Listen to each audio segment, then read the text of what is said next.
Hey, if you want to learn JavaScript, but you have zero experience, you're intimidated, you're not sure where to start, then this is the video for you.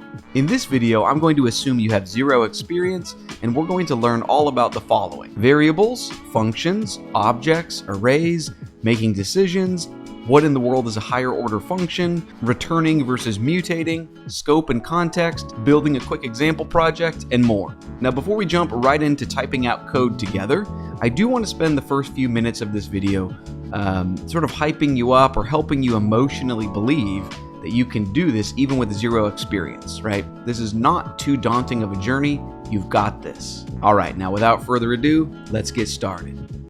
Hello everyone, and welcome to the 10 days of JavaScript. Here we are in day number 0, and the question is, where do we begin if we want to learn JavaScript? Well, in my mind, the answer is simple. We begin with the language itself. But what do I mean by that? The human mind is made for language, right? The same way that a cheetah is born to run, you and I are born to use language. It's our superpower, and it comes naturally, right? Parents don't have to, quote, teach their children how to speak. You simply talk in front of a child, and they naturally absorb language. The human mind is able to put all the puzzle pieces together without breaking a sweat. So let's use this strength to our advantage, because I've found that when students view JavaScript, big picture, as a language just like English or Spanish or Mandarin, the learning process becomes so much easier. But on the other hand, if instead you view JavaScript as just a big long list of made-up words that you need to memorize, well, in that case, learning JavaScript feels like trying to grab a fistful of sand. Very difficult to grasp. So right now, let me give you an example of what I mean when I say that we should begin with the language itself. Let's take English as an example. So here's a sentence. The asked cat quickly ate the zizix.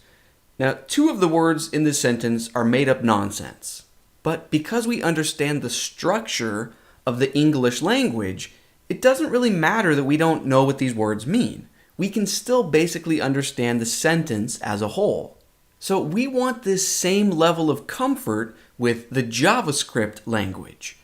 Because once you understand the structure of a language, it gives you contextual clues to help you understand what's going on, even if you don't understand each word individually. Right? We still know that there's a cat and it's quickly eating something. Okay, now at this point you might be wondering, what does this have to do with JavaScript and computer programming? Well, let me give you a metaphor. So again, let's take the English language, and we know that we speak English in many different environments. Just for 2 quick examples, let's take your family's home and your workplace. So you speak English in both environments, but each environment also has its own made-up words or jargon or slang that are not part of the language itself. Right? So maybe in your family's home, you have a made-up nonsense word to describe the way your dog eats its food. Who knows? Every home and family is different, but the point is that you probably have unique little phrases or words that if you used with a stranger, they would just look at you weird and have no idea what you mean. Right? And it's the same thing with your workplace.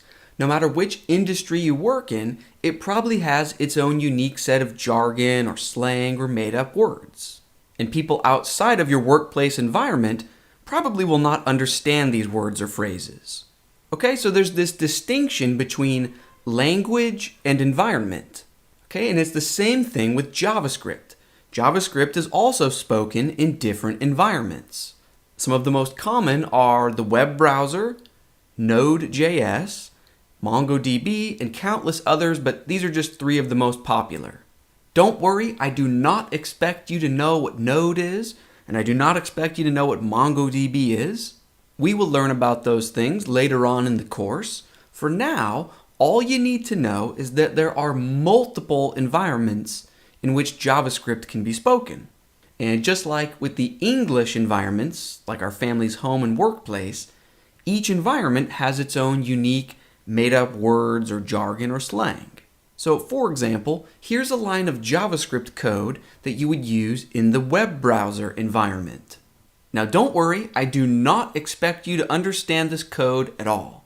I'm only showing it right now to demonstrate the difference between language and environment. So hang in there with me. This code tells the web browser to show a pop-up message that reads, "Thanks for clicking," anytime the visitor clicks anywhere on the page. Now here's the important part. Even though this is a line of JavaScript code, none of these words are part of the JavaScript language. So for example, the word document, or the squished together phrase of add event listener, or the word click or alert. Yes, these are words in the English language, but they are not words in the JavaScript language.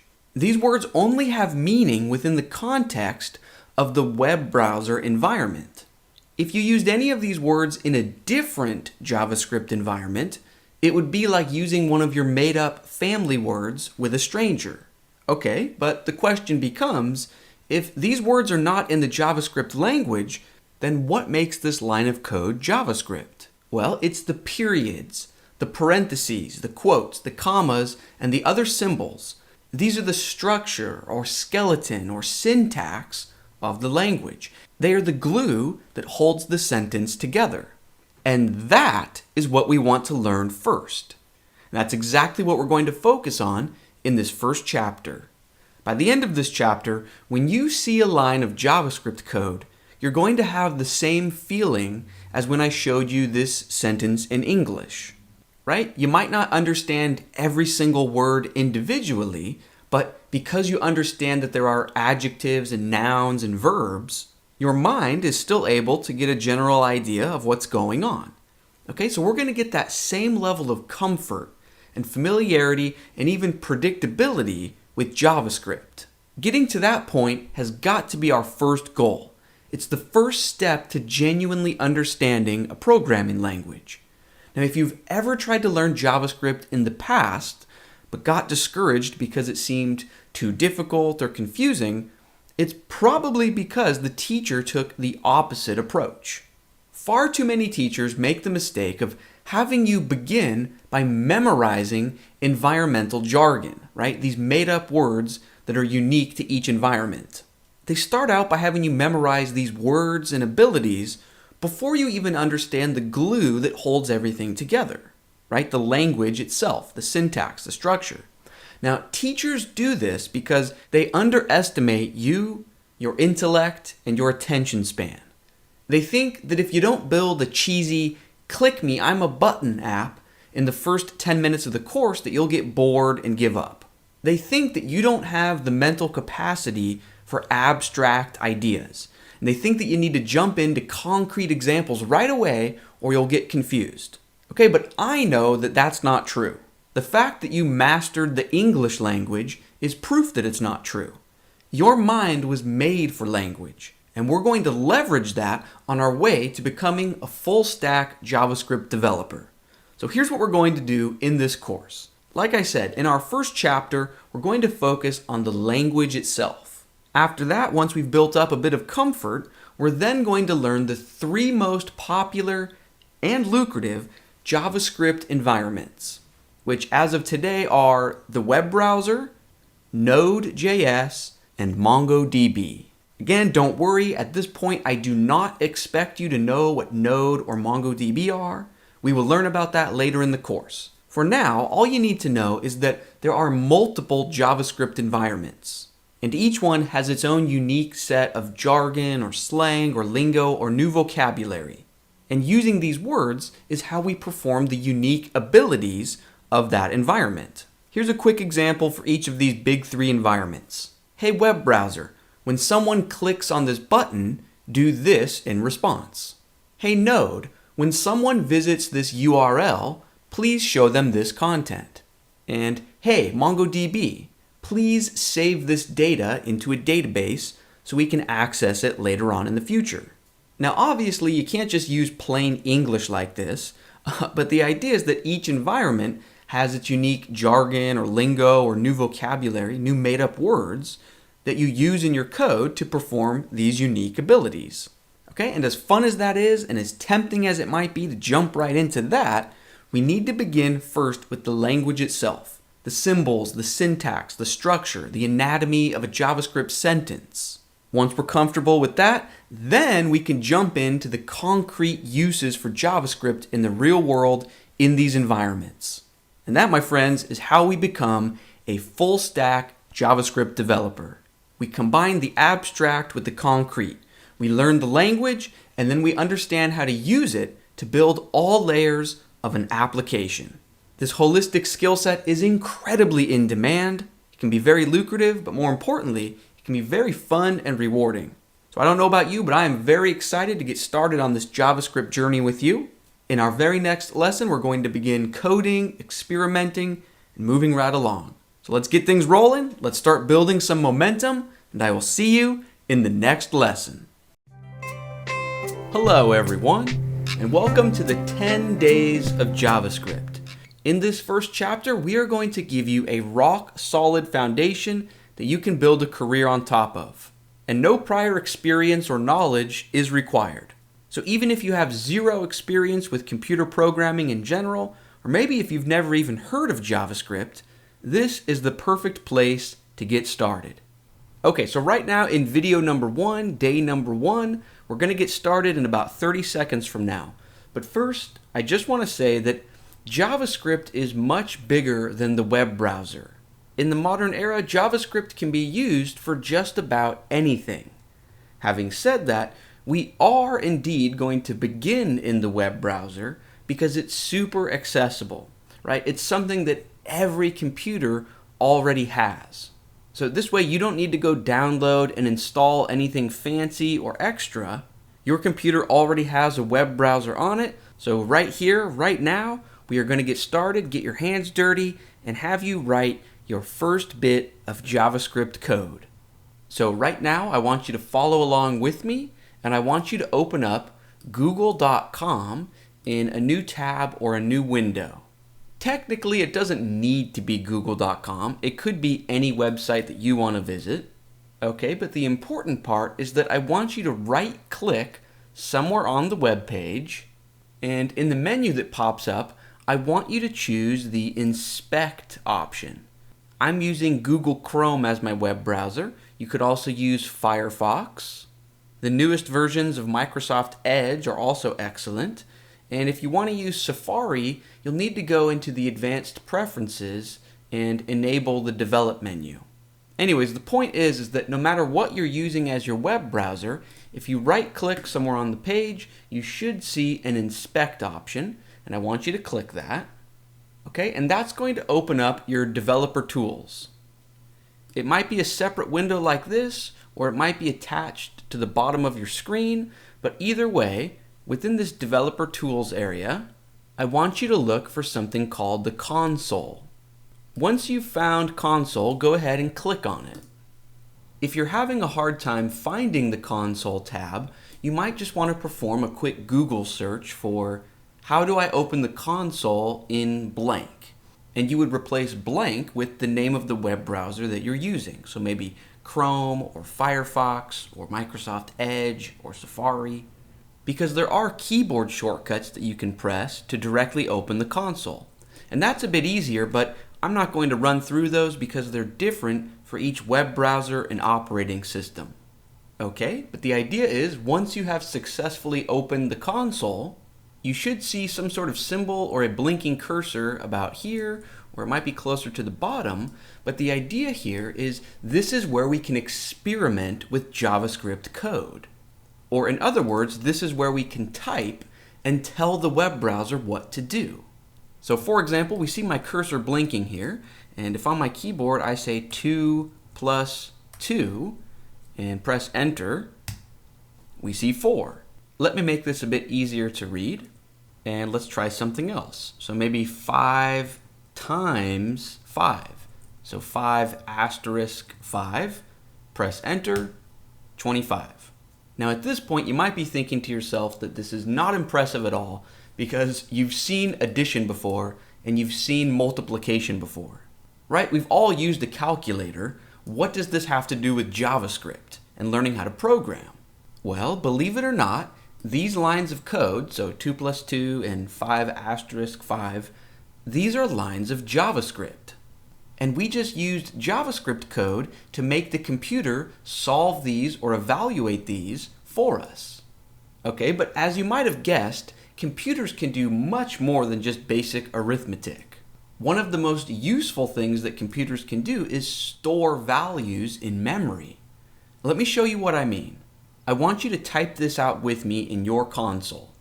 If I type let, and then a space, and then my favorite number, space, equals, and then just pick a number at random, right? Whatever your favorite or whatever your lucky number is. So in my case, let my favorite number equal 7.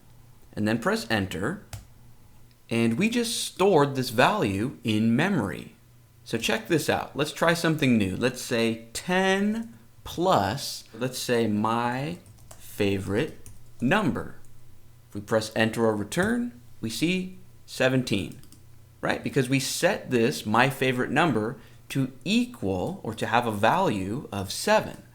So 10 plus 7 is 17. And we can store more than just numbers. So for example, we could try storing our name in memory. Type this out with me.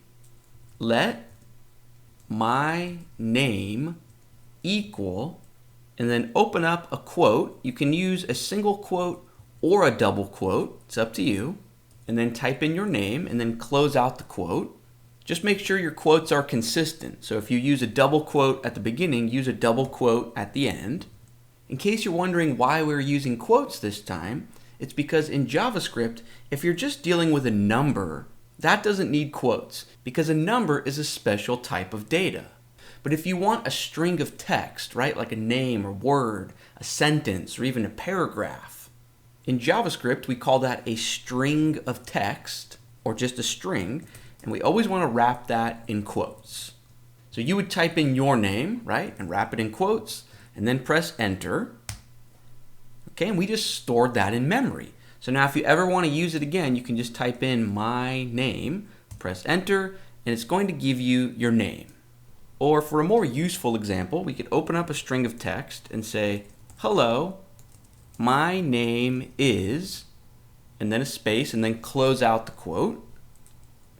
And then after that, let's add on, so the addition symbol, and then let's type in this label name of where we stored the value, so my name, and then let's add on a closing period to close out the sentence, right? So quotation, period, close out the quote, press enter, and the computer adds all of this up for us and generates, hello, my name is Brad, and closes the sentence out with a period. So you can see that addition is not only for numbers. We can also add strings of text together.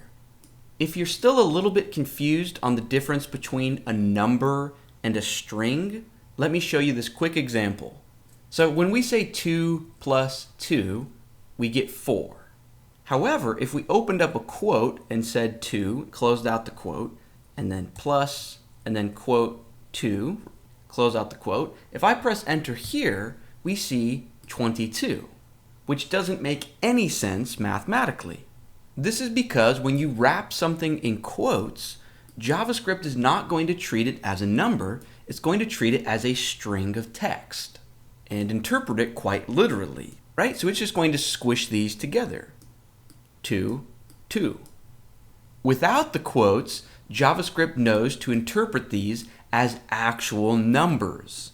Now, if this distinction between numbers and strings of text is still not clear, don't worry about it. This is a topic that we will address again later on in future lessons. Trust me, we are going to learn through repetition. Okay, now finally, let's get to the truly interesting part of this lesson.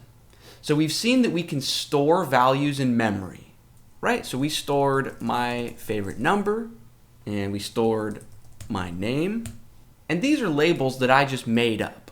There's nothing special about the phrase my favorite number or my name, right? So you could have said, let unicorn equal 12, or let pizza equal cheese. As long as your label name starts with a letter and doesn't contain any spaces in it, you can basically create any label name that you want. Okay, that was a bit of a tangent. Anyways, the idea is we've seen that we can store values in memory with our own custom labels, but the really interesting part is that the environment also stores a ton of its own values in memory. Now, when I say environment, what do I mean? Well, in this case, the web browser is our environment. So, for example, the web browser is storing the title of this web page in memory. In my case, that's Google, or whichever web page you were visiting. Now check this out. We can actually use JavaScript code to manipulate this title that we see right here. So back in our console, I want you to follow along with me. So just like we made up labels like my favorite number, or my name, or unicorn, or pizza, well, the web browser environment has created a label or object named document.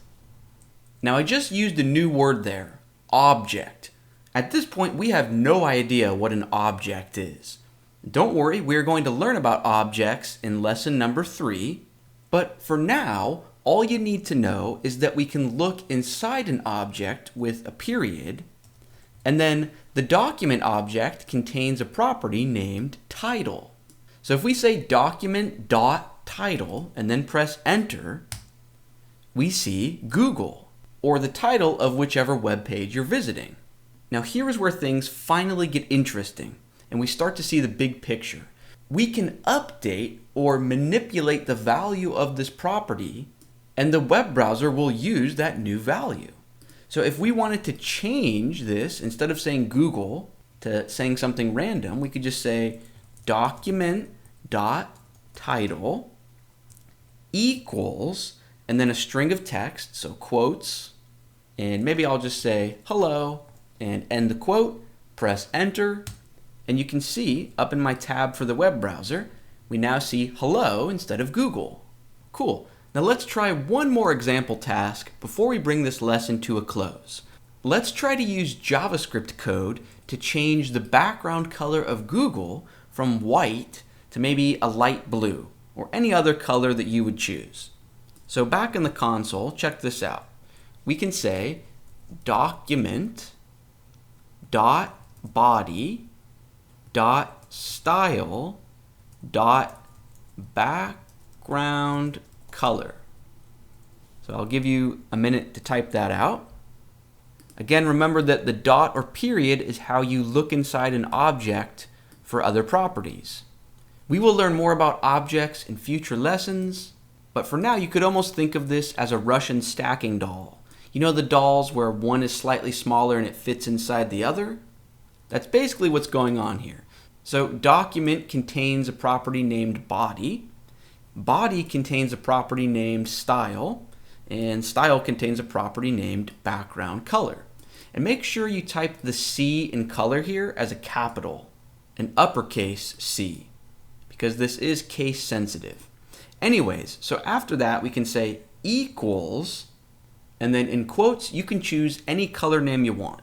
So I'm going to say light blue, but you could say yellow or orange or green. Just type out a really common color name that you can think of.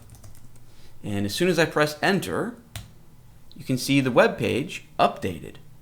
Cool. Now that's going to bring the hands-on portion of this lesson to a close, but I do have a quick review for you. So the takeaway for this lesson is the idea of values. Storing values in memory, accessing those values, and then even assigning or updating to new different values. Because at its core, that's really all programming is, working with values. Now before we jump into lesson number 2, I do want to stress the fact that these words, like document and body and style and background color, these words are not part of the JavaScript language itself. So just like earlier when you and I chose words like my favorite number and my name and unicorn and pizza, just like we did that, the web browser environment chose the words document and body, style, and background color. These words have no meaning outside the context of the web browser environment. So just like you might have a word or phrase in your family that doesn't have meaning outside the context of your home. Because remember, the web browser is just one of many different JavaScript environments. Later on in the course, we will learn about the Node environment, which can be used as a server, and also the MongoDB environment, which is used for storing and retrieving data in a database. So long story short, at this point in the course, I do not want you to worry about trying to memorize these words that you see here. This is just environmental jargon that the web browser uses. We can start to remember some of these key property names later on in the course, but for now, I want you to focus on the equal sign, and the quotes, and the periods, and the plus symbols that we used earlier. Right? Because that is the skeleton and the core of the JavaScript language itself. It's the aspect that never changes regardless of environment. Anyways, congratulations on writing your first bit of JavaScript in this lesson. You got your hands dirty with code, which is already more than most people can say. I've got a quick vocabulary note at the end here. Throughout this lesson, you heard me refer to things like my favorite number and my name as labels. Label is not the technical term. I just made that up to try and make the lesson more understandable or less intimidating. The technical term is that this is a variable. In the example that I'm highlighting right now, we stored the value of 7 within a variable named my favorite number. So the technical term, instead of label, we would refer to this as the identifier for the variable. Cool. So I like to strike a balance between using easy to understand language, but also letting you know the technical names for everything. All right, now looking ahead to our very next lesson, we are going to learn about one of the most important ideas in all of programming, and that is functions. So what in the world is a function? Well, let's answer that question. Let's keep our momentum rolling, and I will see you in the next lesson. Hello everyone, welcome back to the 10 days of JavaScript. Here we are in day number 2, and in this lesson we're going to learn about functions. So we will answer the question, what is a function? However, before we get to that, let's first talk about where we are going to type our code in this lesson. So in our previous lesson, we learned how to open up the web browser's console. Right? So remember, you can right-click on a web page, choose Inspect, and that opens up your developer tools, and then you just look for the tab or button that's named Console. Okay, and remember, in the previous lesson, we learned how to type down here, 2 + 2, press Enter, we see 4. Now, the console is great for experimenting and typing out these single lines of code and then pressing Enter, but in the real world, you're going to want to write multiple lines of code at once. Meaning when you push Enter, you don't want the computer to execute or run your code right away. So almost like a word processing document with multiple sentences and paragraphs, we want to be able to write out multiple lines of JavaScript code and then have the computer run everything that we just typed. Now, the easiest way to get started practicing this is actually not the console, but instead a website named CodePen. And right now I want you to follow along with me. So you can either Google for CodePen, or you can just visit the address, which is codepen.io. So right now, this very minute, I want you to pause this lesson if you need to, while you go open CodePen in a new tab so you can follow along. In my opinion, CodePen is the easiest way to get started actually writing code. It's free to use, and if you do not want to, you don't even have to create or sign up for an account. You can literally just come to this website and click the Create button that should be somewhere towards the top right. And then from this menu that appears, choose the New Pen option. So create new pen. Okay, so what's going on now? What is this screen? Well, each pen that we create is like an empty canvas, or a playground or playpen, or an experiment where we can code. So we see that there are 3 columns. The first is HTML, and then CSS, and then JS or JavaScript. Now this is a course that is focused on JavaScript, so we are not going to worry too much about these first 2 columns. But the big picture idea is that these are the 3 languages that web pages are created with. And how CodePen works is that as you type in a column, let me shrink this so you can actually see. As you type in a column, so in the HTML column, if I say, hello there, as soon as I stop typing for a second, a preview is shown to me down here of what my code creates. Perfect, except this is not a course on HTML. We want to learn about JavaScript. So just to make it really easy to focus on JavaScript for right now, why don't we hide the HTML and CSS columns?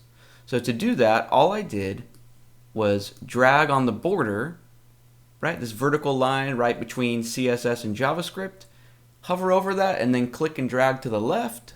So that way, the JavaScript column takes up most of our screen, right? Because that's the language that we want to practice.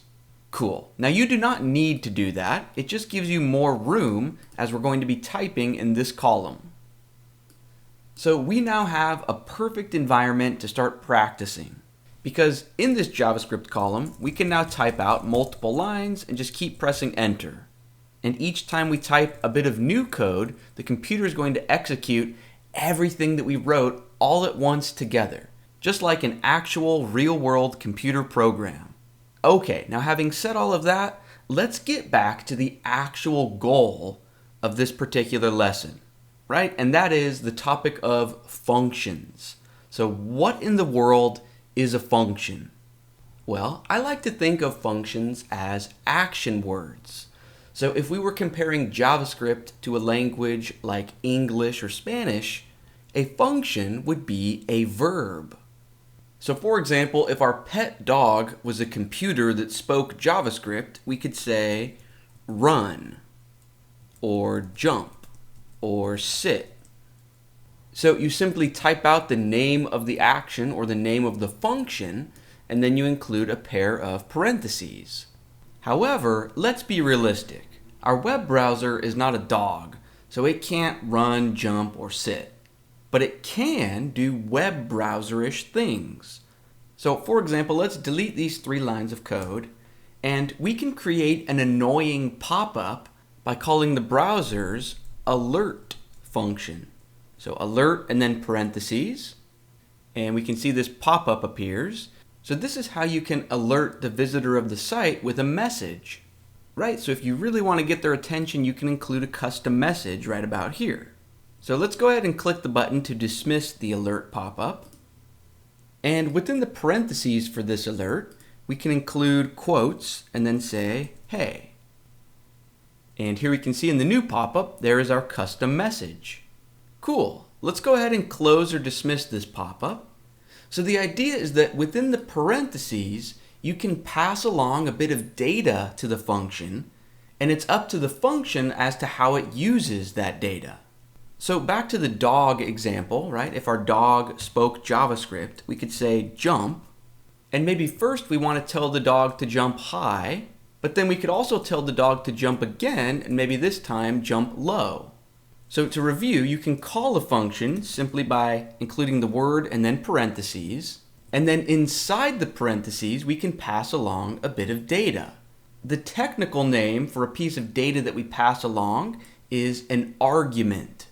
So altogether, we are calling or executing the browser's alert function, and we are passing it an argument of hey.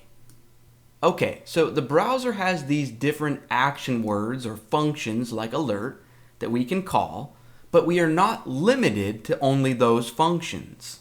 Because just like you can teach a dog a new trick, we can also teach our JavaScript environment new tricks by creating our own brand new functions.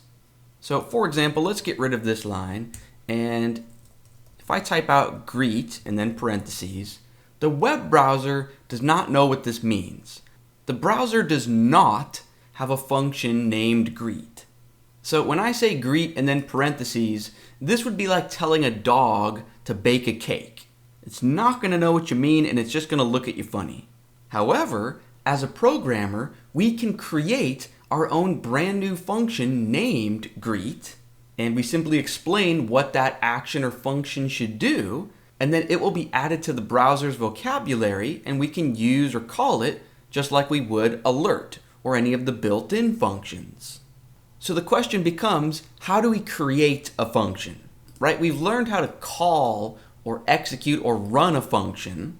Right? This is how you issue a command. You simply type the name of the function and then parentheses. But how do you actually create the recipe or the instructions or the logic for the function? Well, let me show you. So let's start fresh, and we begin by typing the word function and then a space, and then we get to make up whatever name we want for our new function. The name does not matter. You could call it pizza or unicorn, but in this case I'm going to name it greet. Then we include a pair of parentheses, and then after the parentheses we include a pair of curly brackets. If you're not familiar with these characters, you can create them by holding the Shift key and then pressing the key directly to the right of the P key. Okay, and now you don't have to do this, but in between the two curly brackets, I like to push Enter or Return and drop down to a new line like this, just for visual clarity. Okay, but in between the curly brackets, where my cursor is blinking right now, this is what is referred to as the body of the function. And this is where we are free to do just about anything. So this is where we explain what the function should actually do. So just as a quick test, let's set things up so that when you call or run the greet function, an alert pop-up should appear that says, hello, my name is, and then whatever your name is. So inside the curly brackets, let's call the alert function and say, hello, my name is, and then you could put your name instead of my name. All right, and now you might be wondering why an alert pop-up message is not appearing right away. And it's because all we've done here is describe the function or define the function.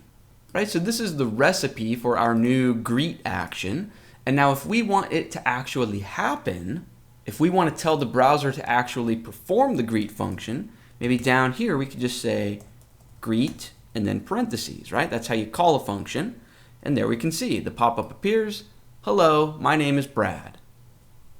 And if we called the function again, so we call it again, greet a second time, it should appear twice. So here it is once, I click OK, there it is a second time, perfect.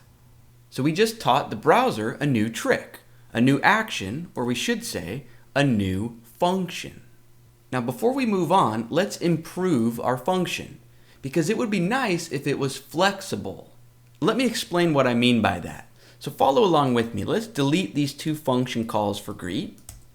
And remember when I used the example that a dog can jump, but you could also tell it to jump high or to jump low.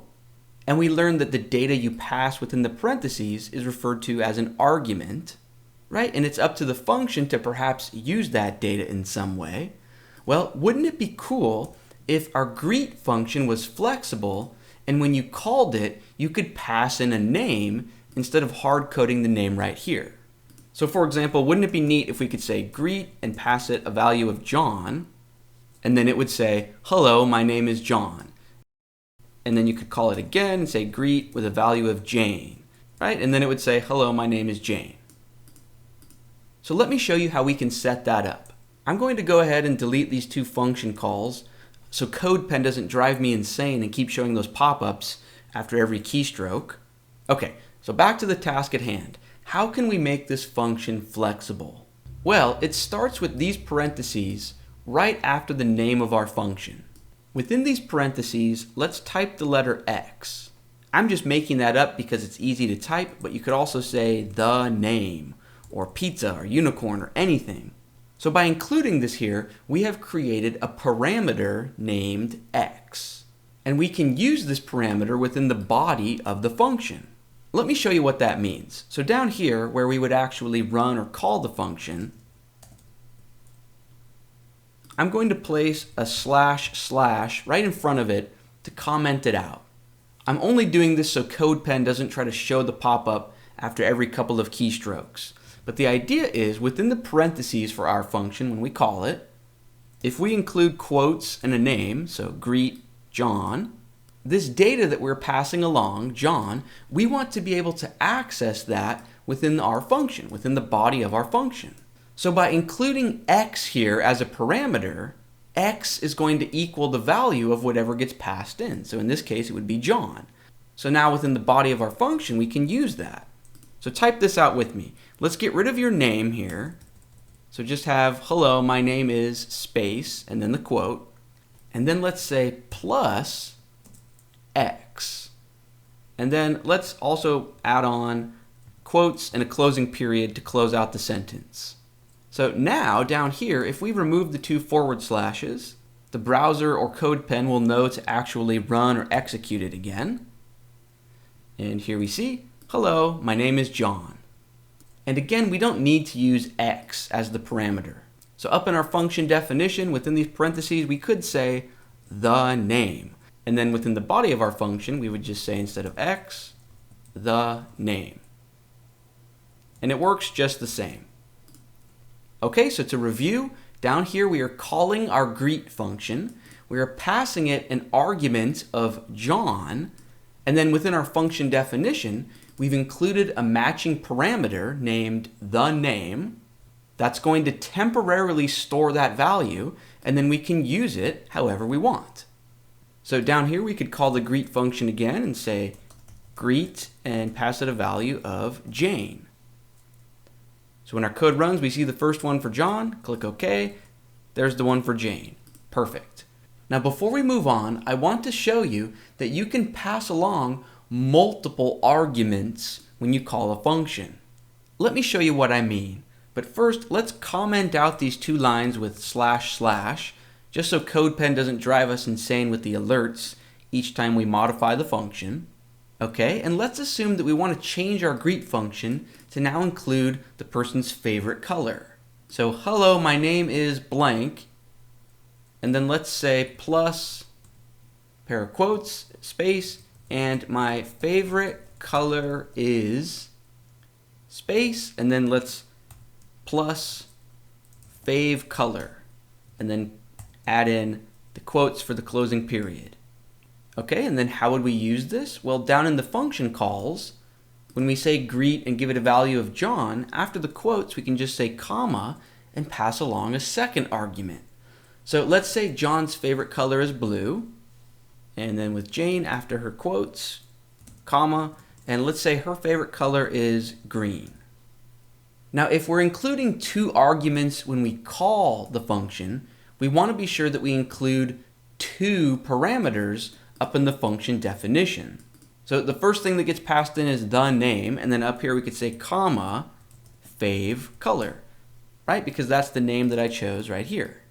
So as soon as I remove these forward slashes to uncomment out our code, we see, hello, my name is John, my favorite color is blue, and hello, my name is Jane, and my favorite color is green. Perfect. Now, practice makes perfect, so before we bring this lesson to a close, I want to write one more function with you. So first I'm going to comment out these 2 lines so CodePen doesn't keep showing me those pop-ups. Okay, and right below that down here, let's create a function named triple me, or you could do double me or quadruple me, but let's set up a function so that when you pass it a number, maybe it triples that number. So imagine we could say triple me, and then as the argument just give it a number of 5, and we would expect this function to return a value of 15. So let's walk through this.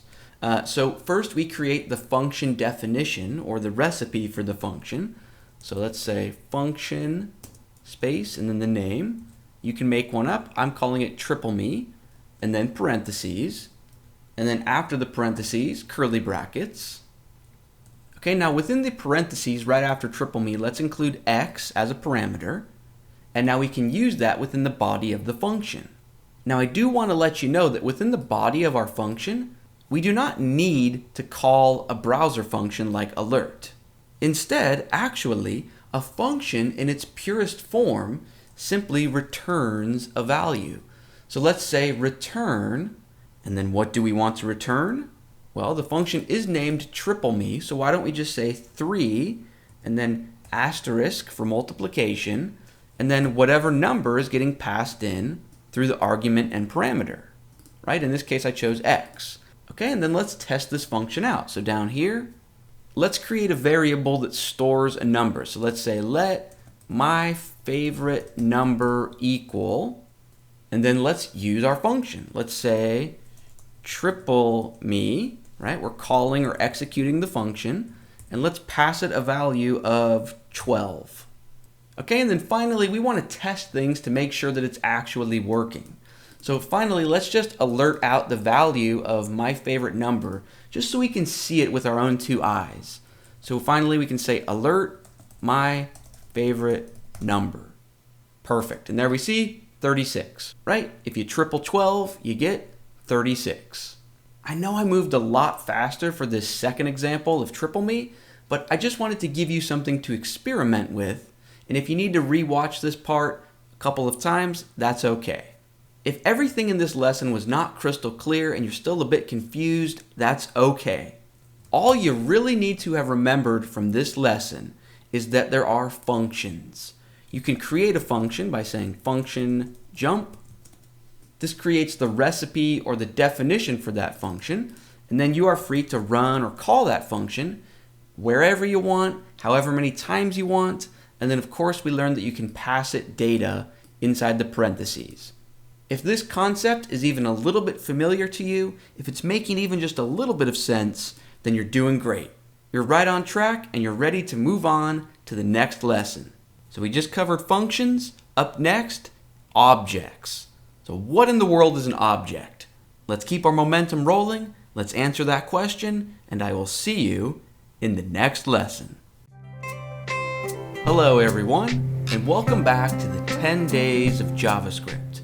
Here we are in day number 3, and in this lesson we are going to learn about objects. So what in the world is an object? Well, let's not waste time talking, and instead let's just jump right into the action. So I want you to follow along with me. So right now, go to CodePen, and just like we did in our previous lesson, in the top right, we can click Create New Pen, or you can just keep using the same pen from the previous lesson if you still have it up. Okay, and again, in this course, we are interested in JavaScript, so I can actually just click and drag this border to hide the other two languages. And let's get started. Okay, now before I show you what an object is, let me first show you what an object is not, so that we understand what problems objects solve. Or in other words, before we learn how to use objects, let's learn why we would use objects. So first, we can sort of practice what we've learned in the last 2 lessons. So let's imagine that we want to store a bit of data about a cat. To start, we would need to store the name of the cat.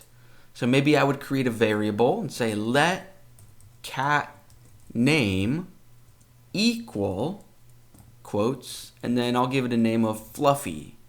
Okay, next, let's imagine we need to store the cat's age, or how old the cat is. So maybe create a variable, let cat age. I'm just making up these variable names. You could choose any names you want, but let cat age equal, let's say the cat is 4 years old.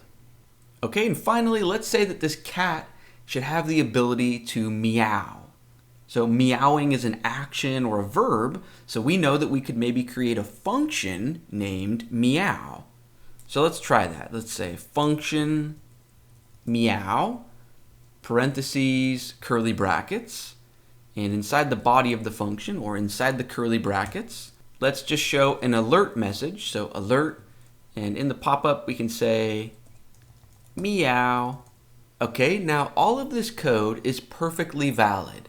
It works without any problems, and we can access the data by simply typing the name of the variable or the name of the function.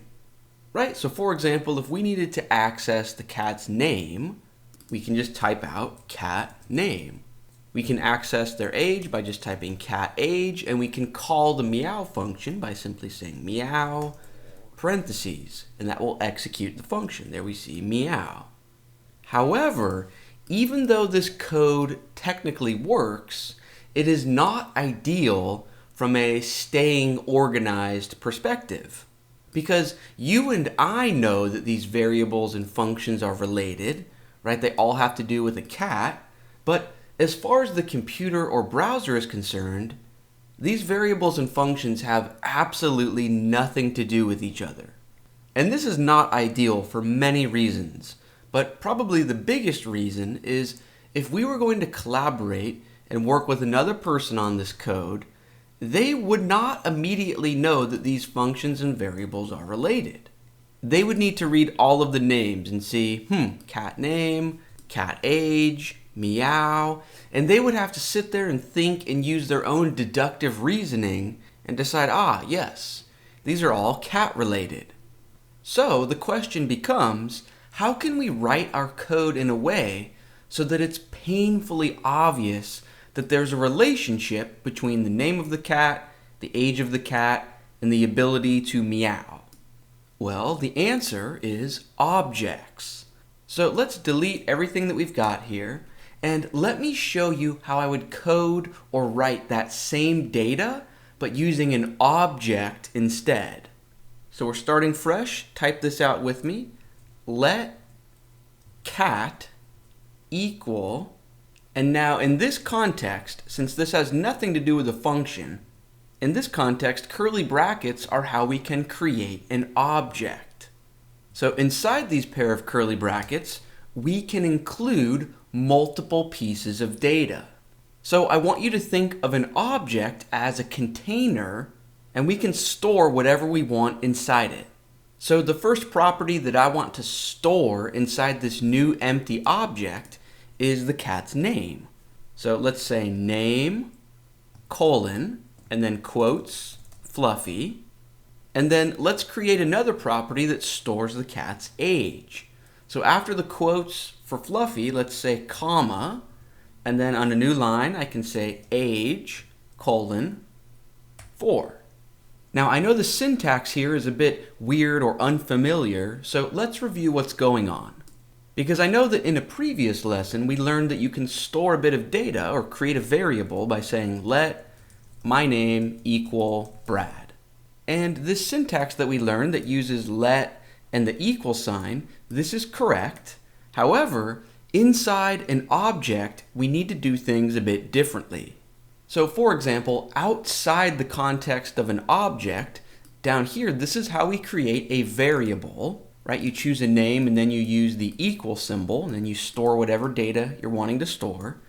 Within an object, instead of a variable, we call it a property. So inside the curly brackets, what do we want to store in this object? We just include the name of whatever property we want, so name or age or eye color or fur color. And then after that name for the property, instead of an equal sign, we include a colon. Then we include whatever data we want to store. And then this is important, when you want to include another property, we need to separate them with a comma. Okay, so just like down here where we created a variable that is a simple string of text, well, up here we are creating a variable named cat, but instead of a simple string of text or a number, it is an object. It is of the object data type. This object can store as many properties as we want. So we've got name, Fluffy, age, 4. We could add another one, say comma, eye color, colon, blue. Cool. So one of the advantages of using an object is that it is now immediately clear that these properties are related to one another. The idea is that anything that has to do with this cat lives within this object. This way, instead of having a bunch of different variables floating around with different names, we just have this one cat object or this one cat variable that is self-contained. It's independent. It stores everything it needs. Now you might be wondering, how can we access or use these properties? It's super easy, so check this out. Down here, if I wanted to access the cat's name, you just type cat.name. Right? So we start with the name of the variable, cat, and then we just use the dot or the period to look inside an object. So cat.name would evaluate to Fluffy. We could say cat.age, that would evaluate to 4. Obviously cat.eyecolor would return blue. You get the idea. However, you might be wondering, what happened to the cat's ability to meow? Remember, before we had a function named meow. Well, check this out. Instead of just simple properties that contain a string of text or a number, an object can also contain functions inside it. So after eyecolor blue, let's say comma, and then let's say meow parentheses, right? That's how you create a function. Then after the parentheses, we have curly brackets. So inside the body of this function, let's create an alert message that says meow. Okay, and then down here at the very bottom, outside our object, let's try to run or call the meow function. So we start with cat, right? That's the overall container or object. And then we look inside it with a dot, and then we can just call meow. So the name of the function, and then parentheses. There we see our alert, meow. Perfect. So in our previous lesson, we learned about functions. Right? This is how you execute or run or call a function. You type out its name and then parentheses. And what we're doing here is no different. We're just looking inside our object, right, with the period, cat.meow. However, even though technically this is a function, meow, when a function lives inside an object or belongs to an object, we refer to it as a method.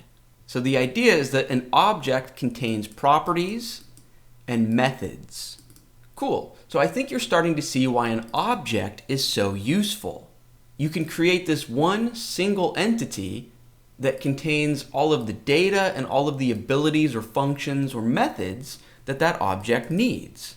Right? It's organized. It's self-contained. Everything that has to do with the cat lives within these overall curly brackets. And then whenever you want to use it or access it, you just type out the name of the object and look inside it with a dot or a period. And this is cool because it allows us to mirror our data after the way things work in real life, right? So in the real world, I'm a human being, I'm an object, and I'm a self-contained entity, right? I contain all of my properties and all of my abilities. So Brad.eyecolor, right? Or Brad.age. Brad.height, right? All of the information about me. And then I also have abilities like Brad.walk, right? The name of the method or function, parentheses, Brad.walk, Brad.run, Brad.jump. Cool. Now, before we move on, I just want to clarify that outside the context of an object, when you create a function, you do want to use the keyword function, like function jump, like this. This is what we practiced in our previous lesson.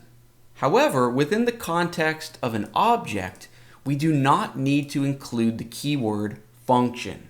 So just like we have the names of our properties, name, age, eye color, we just include another comma and then the name of the function, parentheses, curly brackets.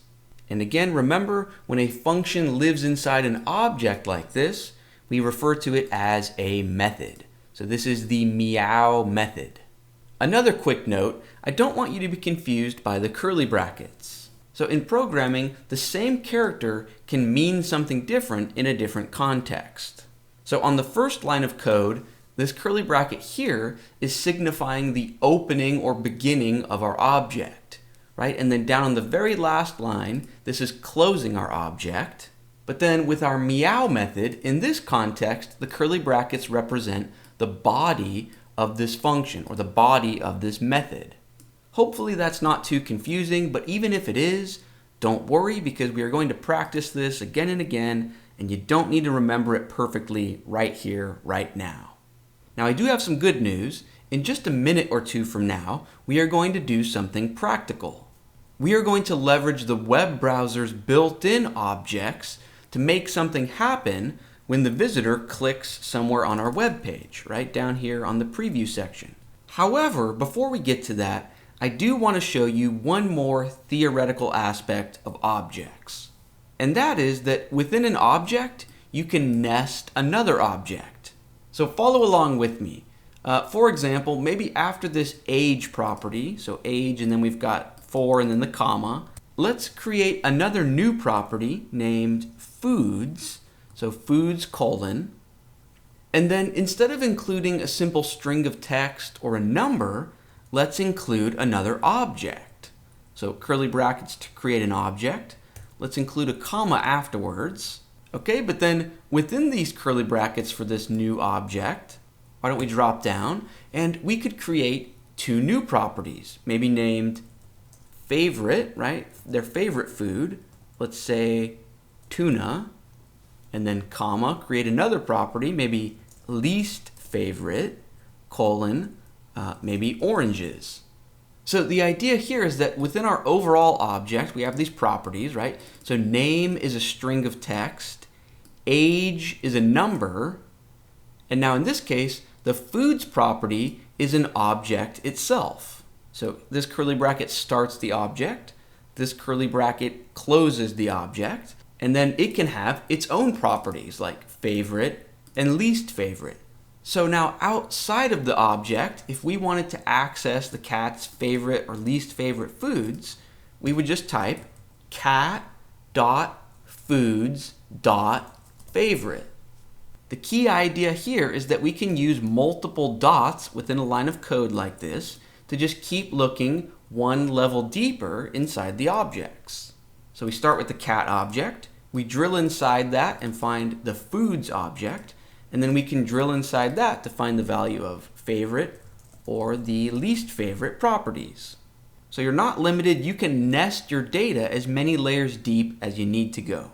Okay, now having said all of that, let's move on to the practical or fun part of this lesson, and let's set things up so that anytime a visitor clicks on this preview part of the web page, right, this is a preview of what our code is building, let's set it up so that any click opens up an alert message that says, hello there. So how would we do that? Well, our JavaScript environment, in this case the web browser, it brings to the table a bunch of its own pre-built objects. So just like how you and I created the cat object that stored the data and abilities of the cat, the web browser has pre-built objects that store the data and abilities of the web page. And of these different objects, perhaps one of the most useful is the browser's document object. We will learn more about the document object later on in the course, but for now, all you need to know is that it sort of represents the web page as a whole, meaning it's an object that contains all sorts of properties and methods. In this case, if we want to show an alert message anytime someone clicks down here on the page, then technically speaking, that means we want to be on the lookout for the click event. So let's look inside the browser's document object, so document dot, and the document object contains a method named add event listener. Okay, so we are running or calling this method, add event listener, and within the parentheses, we need to pass it 2 arguments. So just as a placeholder, I would say A, comma B. So the first argument, instead of A, we want to pass it which event we are listening for.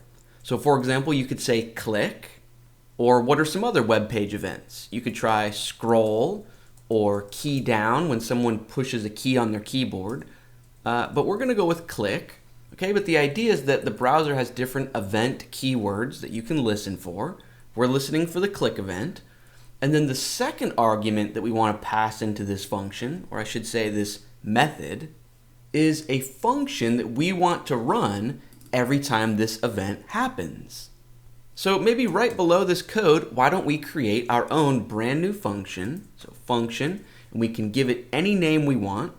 I will name mine my amazing function, parentheses, curly brackets, and inside the body of the function, why don't we just create an alert that says, hello there. Okay, so we've created this function definition. This is the name of the function. Now up on this line of code, when we are calling the web browser's addEventListener method, for the second argument, instead of the b placeholder, I'm just going to say my amazing function. And notice, and this is really important, that I did not include a new pair of parentheses right after the function name here to actually call the function, because we don't want to run or call or execute this function right here, right now. Instead, we are just passing along the name. We are just passing a reference to the function, and it's up to the web browser's addEventListener method to know when to call this function, right? In this case, it's going to call the function anytime we click anywhere on the page. So if I shrink this so we can actually see the preview area down here, and if I click anywhere on the preview page, we see that our function successfully runs. And if I close the alert and click on the preview page again, perfect. We can see that the addEventListener method is doing its job. So the idea is that we can leverage the web browser's built-in objects in order to make the web page do whatever we want at just the right moment. Now, if everything in this lesson was not crystal clear, that's okay. I do not expect you to remember exactly how we created our cat object from scratch. We will practice that again later in the course. Right now, all you need to know about objects is that you can look inside of them with the dot. If that's at all familiar to you, if it makes even a little bit of sense, you're right on track. Now, in our very next lesson, we are going to learn about arrays. So what in the world is an array? Let's keep our momentum rolling. Let's answer that question, and I will see you in the next lesson. Hello everyone, welcome back to the 10 days of JavaScript. Here we are in day number 4, and in this lesson, we are going to learn about arrays. So what in the world is an array? Well, let's ask ourselves, in the English language, how would we use the word array?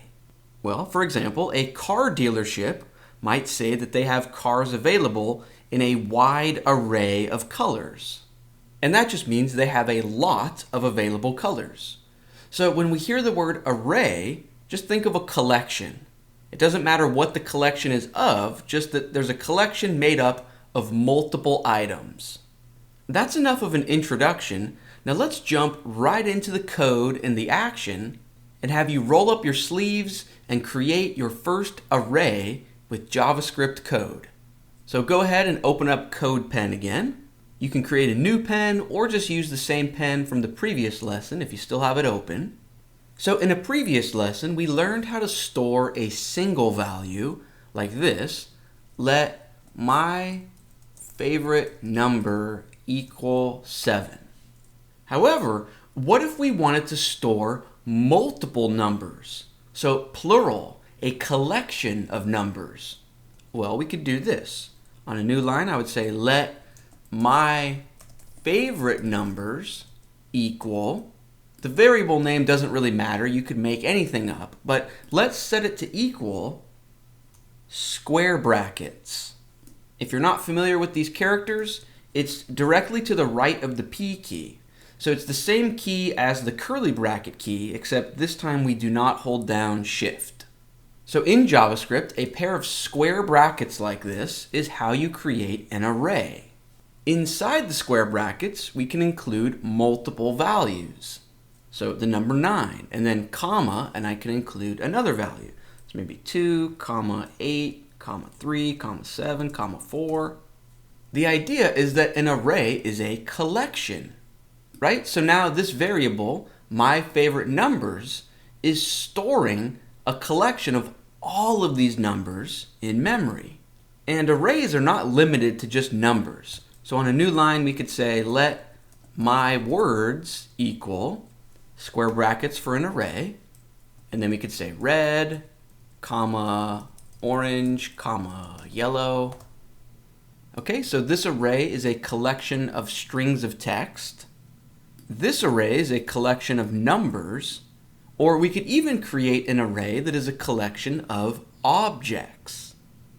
So on a new line, we could say, let my pets equal an array, so square brackets. And then instead of including a simple number or a string of text, within the empty pair of square brackets, let's include an object. So this pair of curly brackets could represent a pet, and then we could include another pet by just saying comma and include another object. Okay, and then just as a quick example, we could build out these objects. So within the first pair of curly brackets, our first object could be a cat, and we could give it a property of name, so name colon, and give it a value of meows a lot. After the quotes for meows a lot, we could say comma and include another property, species, colon, and maybe give it a value of cat. Right, so we practiced this object syntax in our previous lesson. From this curly bracket to this curly bracket represents an independent entity or an object, in this case a cat named meows a lot. Okay, so this is the first pet in the array. Then in our second pet, within these curly brackets, we could create an object, name. Let's have it be a dog, so let's give it a name of barks a lot. After the quotes, comma, because we want another property within this object, and say species, colon, dog. You get the idea. Okay, now let's ask the really important question that you've probably been screaming at your screen for the last 4.5 minutes, and that is why? Why would we do this? Why would we want to create collections of values like this? Well, the answer is because collections like these, especially collections of objects like this is really no different from how most apps or websites work. For example, Facebook is really just an array of post objects that you scroll through. Twitter is really just an array of tweet objects that you scroll through. Or your email inbox is really just an array of email objects that you scroll through. So we had an array of pet objects, but imagine if it was your email inbox. Instead of name, maybe this property would be from, and it would have the from email address. And then instead of species, maybe this would be to, and then it would have the to email address. And then maybe there would be another property named body, and that would contain the actual email message itself. The point that I'm trying to make here is that a lot of programming is really just working with arrays. For example, if you were on Facebook and you posted or created a new post, you're really just adding a new item to the array of posts. Or if you were in your email inbox and you deleted an email, you're really just removing an item from an array. So right now, why don't we practice adding a new item to one of our existing arrays, and also we can practice removing an item from one of our arrays. Let's start with adding an item. So imagine down here, we want to write a new line of code that maybe adds the word green to our existing mywords array, right? So as of this moment, the array contains the words red, orange, and yellow. So down here, how can we write a bit of code to programmatically add the word green onto the end of this collection? Well, let's begin by working with this variable name. So it's my words, and then a dot to look inside it. And now, right now, you might be thinking to yourself, why a dot? Isn't a dot or a period how we look inside an object? And the answer is yes, it is. An array is actually just a special type of object. It's not exactly the same type of object as we learned about in our previous lesson, but it's a special type of object that has access to its own abilities or methods. And these are abilities and methods that we do not need to add or create ourselves, but rather these are abilities that the array just has out of the box. They are provided by the JavaScript language itself. So for example, all arrays have access to a method named push. So we can say my words dot push. So we are calling this function or method named push, and this is how we can add an item onto the end of an existing array. So within the parentheses for this method or function, we can just include an argument of green. Okay, and now how can we test this out? How can we make sure that the array was actually updated? Well, in previous lessons, we used the alert annoying pop-up to try and test something out. But now I want to show you something a bit easier to use. So our JavaScript environment, in this case the web browser, has an object named console, and we can say console.log, and anything we include within these parentheses will get output or logged to the console. So this is a great way to test your code. It lets you see your values visually so you can make sure that it's working the way that you expect. So why don't we log the my words array out to the console so we can see what it contains. So console.log, in the parentheses, just say my words. Okay, and then how do we actually see the console? Well, if you just right click down here in the preview part of CodePen, I'm going to choose the inspect option. Remember, that opens your developer tools, and then just look for the tab named console. Okay, now you might need to make a slight change to your code in order to have CodePen execute everything once again. So maybe get rid of this and just console log the word hello. And then if you check your console, let me make this a bit easier to read. There we can see hello. Okay, so now we can just change this back. Instead of hello, what we actually want to log out to the console is our my words variable, our array. So now if we check the console, and here we see the contents of our array, and notice the last item is green. That means that this line of code successfully added green to the end of that array. And this is cool because we did not need to create a function or method named push. The push method is just a native built-in part of the JavaScript language that arrays automatically get access to. And this actually brings us to one of the neatest aspects of JavaScript. So in the JavaScript language, almost everything, not everything, but almost everything is actually an object, or at the very least gets treated or interpreted as an object. So this is not just the case with arrays, but also even simple strings of text or numbers.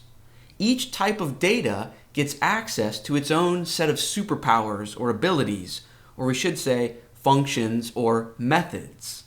So for example, and this has nothing to do with arrays, but it's important to understanding JavaScript. So if down here, if we created a variable and named it my name and set it to equal a string of text, in this case, whatever your name is, yes, this is just a simple string of text, right? It does not look like the cat object that we created in our previous lesson. However, behind the scenes, JavaScript is actually going to treat the string of text as if it was an object. And it's actually going to get access to abilities or methods that are specific to strings of text. So for example, try this out with me. We could say console.log and log out our my name variable. In the console, there you can see it. However, if we wanted all of the letters in our name to be capitalized, check this out. Instead of just my name, we can say my name dot to uppercase. So strings of text have access to a method or ability named to uppercase. And then we just include parentheses to run or call that method. And if I check the console, there we see our name in all capital letters. And really quick, just for fun, I want to show you that even the number data type gets access to its own special abilities. So let me delete these two lines of test code where we said my name equals Brad. And let's say let my number equal 7.89. So this is just a simple number, right? It doesn't look like an object. However, behind the scenes, JavaScript is going to give it access to methods or abilities related to numbers. So on a new line, if we log this out to the console, console.log my number, there we see the number 7.89. And now imagine if we wanted to round that to the nearest whole number. Well, in JavaScript, we could just say my number dot toFixed. So parentheses to call or run the toFixed method. And if we check the console, 7.89 got rounded up to 8. Cool. Now, if the last 3 minutes did not make perfect sense, that's okay. It was a bit of a tangent, but the big picture idea is simply that different types of data have access to different abilities or methods. Now back to the topic at hand, which is arrays. So let's delete these 2 lines of code for my number. Okay, and back on track. We've learned how to add an item to an existing array. Now let's learn how to remove an item from an array. So let's imagine that down here, we want to write a new line of code that maybe removes the word orange from the my words array.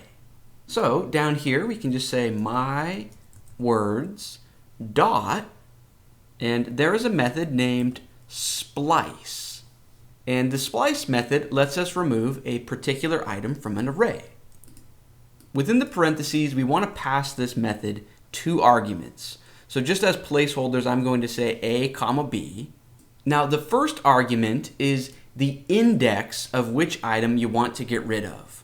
So what does that mean? Well, if we look at our array up here, red, orange, yellow, and each item is represented with a numerical index. Now you might think that red would be 1, orange would be 2, and yellow would be 3. But arrays in JavaScript are 0-based, which really just means we start counting at 0 instead of 1. So red would have an index of 0, and then 1, and then 2. So if our hypothetical goal is to remove orange, orange has an index of 1, right? 0, 1, 2. So down here in splice, for the first argument, let's say 1. And then the second argument is how many items you want to remove starting from that index. So we're just going to say 1. We only want to get rid of 1 item. And now let's test this out. Let's see if it's doing what we expect it to do. So let's log out our array to the console, console.log, and let's just log out my words, our array. And now if I check the console, perfect. We just have red, yellow, green. Now practice makes perfect, and I know the idea of the numerical index might be confusing. So instead of removing orange, what if we wanted to get rid of red? Well, red is the first item, so it has an index of 0. So down here in splice, we would say 0, and we still only want to remove 1 item starting from that index. If we check the console, we see that red got removed. Perfect. And this concept of the numerical index is also how we can access the value of a particular item in an array. So for example, let's take our my favorite numbers array, and let's imagine that we wanted to access the value of the 3rd item in the collection. So we know that it's a value of 8, but if we wanted to access it programmatically, down here at the bottom, we could say console.log, and the variable name is my favorite numbers. My favorite numbers. And then to look up an item in an array by its index, we just include a pair of square brackets after the array, and then we include the numerical index. So if we wanted the 3rd item, we don't type 3 because remember arrays are 0-based, so the 3rd item would be 2, right? 0, 1, 2. So if I check the console, cool, there we see the number 8. If we wanted to get the 4th item from the array, we could just change this from a 2 to a 3. You get the idea. Let's practice accessing an item in an array one more time. Let's imagine that we want to access the species of the 2nd pet in our myPets array of objects. So we know that that's a value of dog, but how would we access that programmatically? So down here at the bottom, let's say console.log, start with the myPets array, square brackets, and we are interested in the second item in the array. So 0 would be the first item, 1 would be the second item. This would retrieve us the entire pet object, but then we want to look inside that object for the species value. So if we check the console, cool, there we see dog. Now let's bring this lesson to a close and explain why arrays are so important. So in addition to adding and removing items from an array, it's also very easy to make the computer sort an array alphabetically, or sort by some other quality. Or, perhaps most importantly of all, computers are really good at automating tasks. So once we have a collection or an array, it's super easy to make the computer do something once for each item in that array. For example, maybe displaying it visually onto the web page. And then remember at the end of our previous lesson, we learned how to do something every time the user clicked anywhere on the page. Well, you can imagine that we can watch for clicks on a particular button on the page, and then in response to that event, we can maybe add an item to an array, or remove an item from an array, or sort the array, or just work with the array in some interesting way that the user wants. Okay, now at this point, I do not expect you to be an expert on arrays, and you don't need to have remembered everything in this lesson. All you need to know is that an array is a collection of items, and that arrays have access to different methods like push and splice that let us manipulate or work with the array.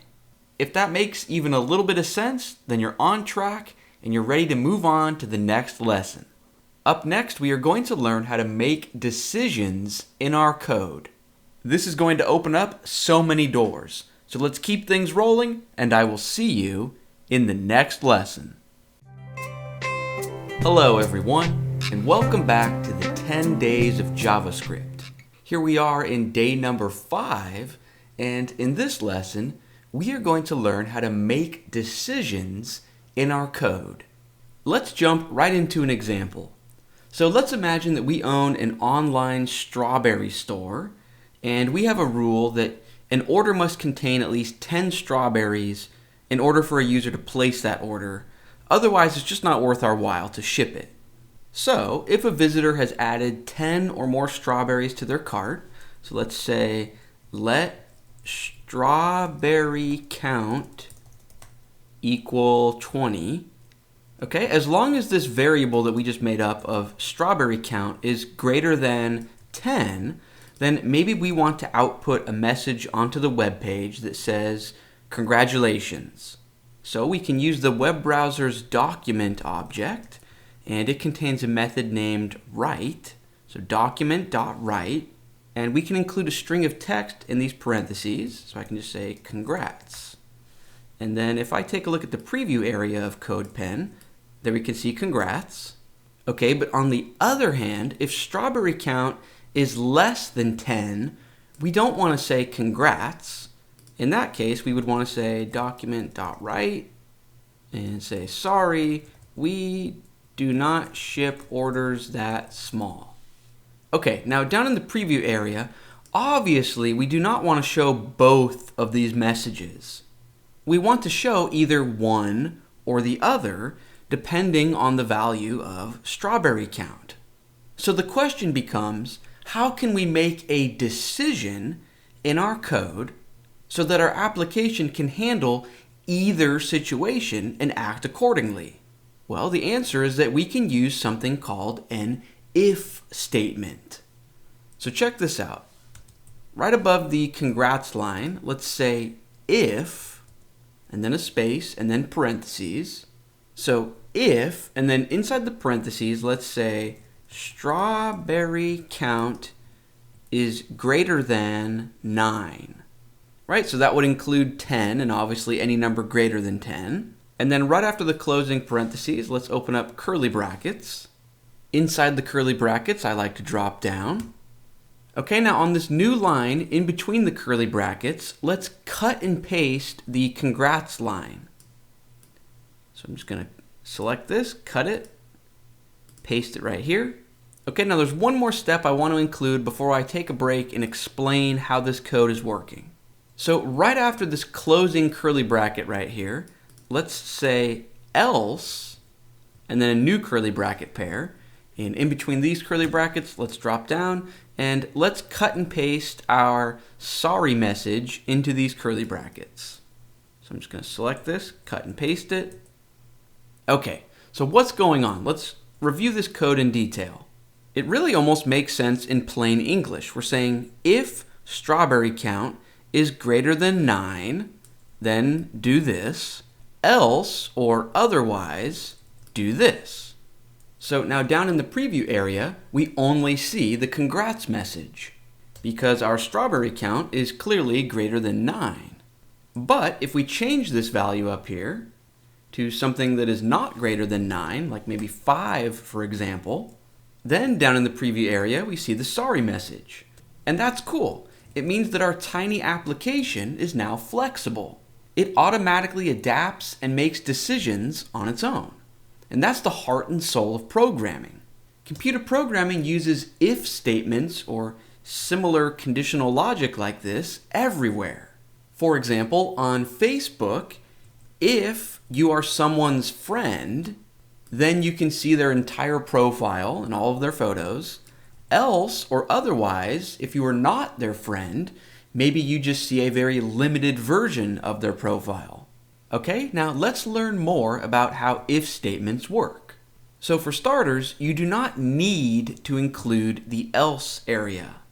The else is just a fallback insurance plan, right? If this condition is not true, then the else will happen, but you don't have to have the else, so we could delete the word else and then its curly bracket pair, like this. And now down in the preview area, we see that if this condition is not true, then just literally nothing happens.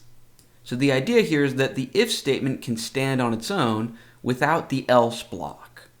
Okay, the next thing I want to cover is that this area inside the parentheses is called the condition. A condition is going to boil down to a value of either true or false. If it's true, then obviously the code inside the if curly brackets will run. If it's false, then either nothing will happen or the code inside your else block will run. Now, for the condition, we are not limited to only the greater than symbol or operator. But before we move on to learn about other ways of comparing values, let's first analyze what's really going on here. So as you might have guessed, the greater than operator is going to compare the value to its left and the value to its right, and then return either a value of true or a value of false. Now, this whole idea of a true or false value is a new concept to us. So in previous lessons, we've learned that there are different types of values in JavaScript. So down here, just as an example, I could say let test value equal, and we've learned that one type of a value is a number, right? You don't need quotes around a number. We learned that another type of value is a string of text, right? You wrap it in quotes. We learned that another type of value is an object with curly brackets, right? So you could say species, cat. We learned that another type of value is an array with square brackets, separated by commas, right? Like this. So that's numbers, strings of text, objects, arrays. And now I want to introduce you to a new type of value named a Boolean. A Boolean value is either set to literally the word true and it's not wrapped in quotes. If it was wrapped in quotes, that would just be a simple string of text. But you can literally just say true or false. Okay, so the idea here is that up in our condition for the if statement, the greater than operator is either going to return true or false. And that's a special type of value. Okay, and then the if statement knows what to do with that true or false value. Okay, so now that we have a general idea of what's going on, let's take a look at other ways of comparing values aside from the greater than operator. So obviously there is also the less than operator. There is also the less than or equal to operator. as you might have guessed, there's the greater than or equal to operator. Or if you want to see if a value equals something in particular, you can say two equal signs. And now this would only return true if our strawberry count was specifically set to 9. The key here is that a single equal sign is how we can assign a value, right? We are saying this should equal this, whereas double equal sign or two equal signs in a row like this is how we check for equality. Okay, another comparison operator is if we say exclamation equal sign, and this will return true if the value is anything but the number 9. So if I come up here and set the value to 20, obviously that's not 9, so down here we see the congrats message. Also, it's important to know that we do not even need to use a comparison operator at all. So for example, our condition could literally just be the strawberry count variable. Because in this context where JavaScript is expecting a true or false value, any number larger than 0 will be interpreted as true. So right now we see that this is evaluating to true because we see the congrats message, but up on this first line of code, if we changed our variable to equal 0, we see that it evaluates to false. So within this context of everything getting interpreted as either true or false, 0 is false, any other number is true. Obviously, if we spell out true, we see the congrats message, or we could set this to false. Also, a completely empty string of text will be interpreted as a false value, but a string of text with any actual content in it is interpreted as true. Okay, at this point in the lesson, let's change gears a bit, and I want to stress the fact that this whole idea of true or false values is not limited to just an if statement. Or in other words, the if statement is not the only place where a true or false value is useful. So right now I want to show you a new example. I'm going to completely erase everything we have here and start fresh. For this next example, let's imagine that we want to output something onto the web page many times, maybe 100 or 200 times.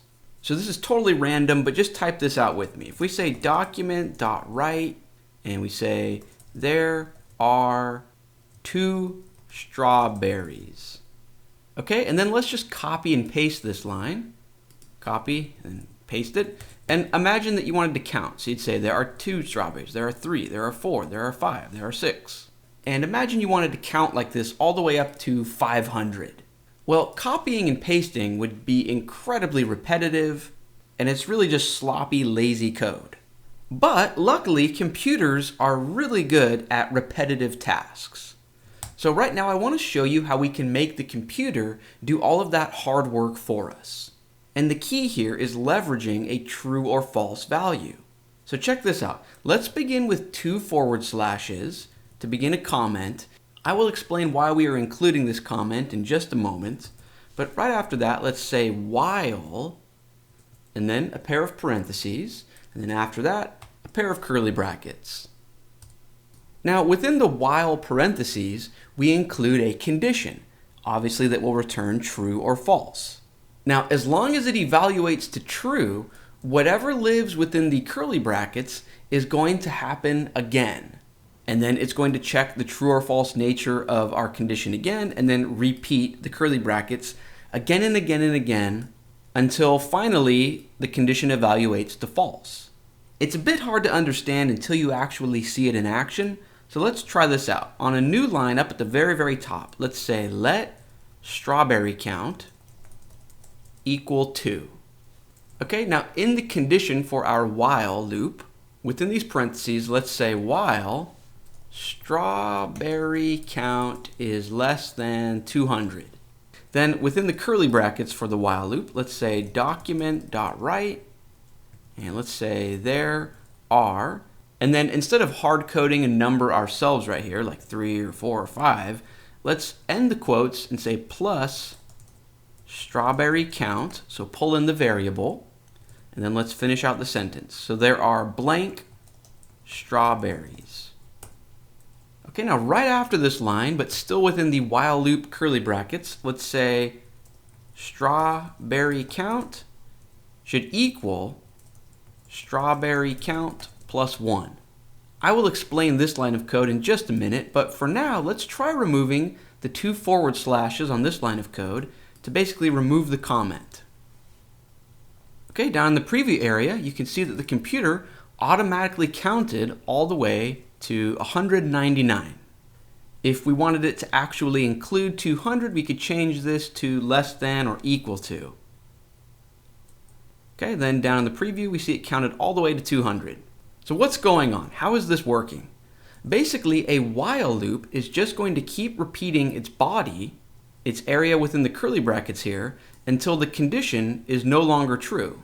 So we know that strawberry count starts out with a value of 2, and then each time the while loop runs, remember on this line of code, we are basically incrementing strawberry count by 1.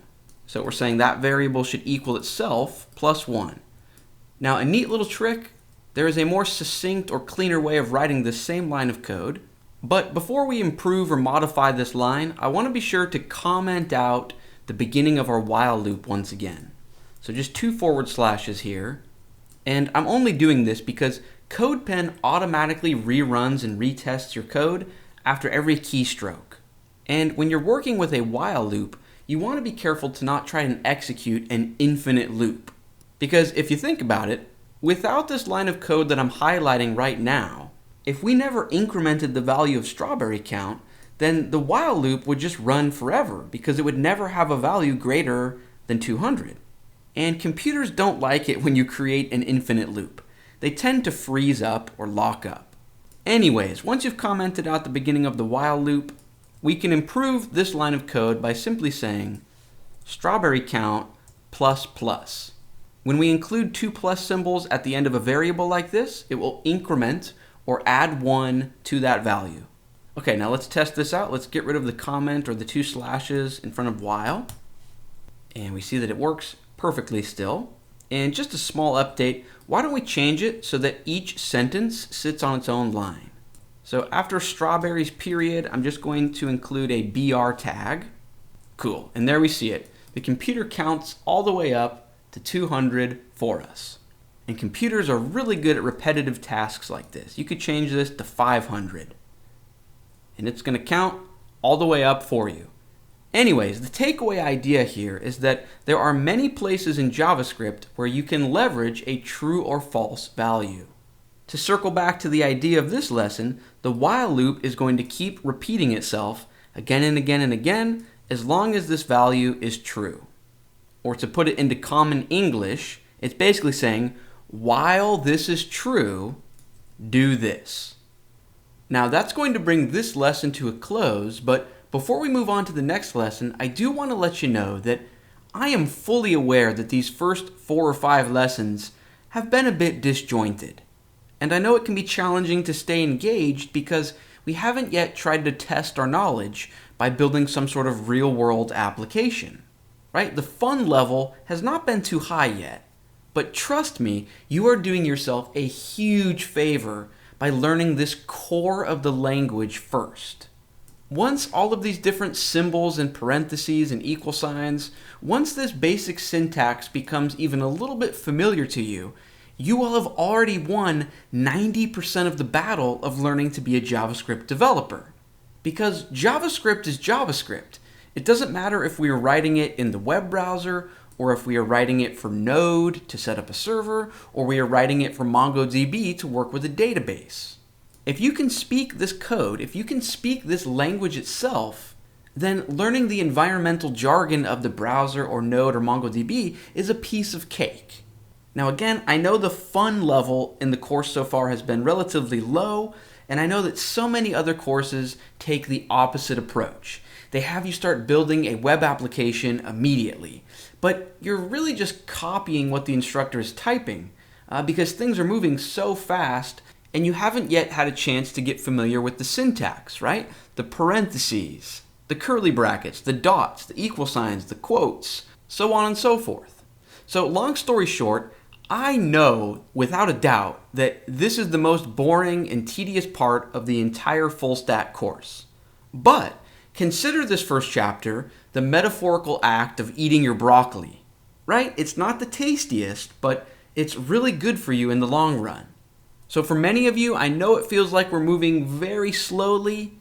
Don't worry, the speed and tempo of this course is going to pick up dramatically as we move on, but in this first introductory chapter, let's just keep eating our broccoli for a few more lessons, right? We are already done with day 5 out of 10, and once we finish the 10 days of JavaScript, we will have a rock-solid foundation and a basic understanding of the language itself, and then from there we can get on to the fun stuff and actually start building applications. Trust me, there is a method to this madness. Now, in our very next lesson, we are going to learn more about functions as we answer the question, what is a higher order function? Should be a lot of fun. Let's keep things rolling, and I will see you in the next lesson. Hello, everyone, and welcome back to the 10 days of JavaScript. Here we are in day number 6, and in this lesson, we are going to learn about higher order functions. Let's begin with the question, what in the world is a higher order function? So the boring technical definition is a higher order function is a function that either accepts a function as an argument or a function that returns a function as a result. Phew. Okay, so that wasn't helpful at all. Because if you learn the way that I learn, technical answers like that do nothing for me. I need to see examples in order for me to actually learn anything. So this lesson is going to be broken up into 3 parts. First, we will look at an example of a function that accepts a function as an argument. After that, we will create our own brand new higher order function that returns a function as a result.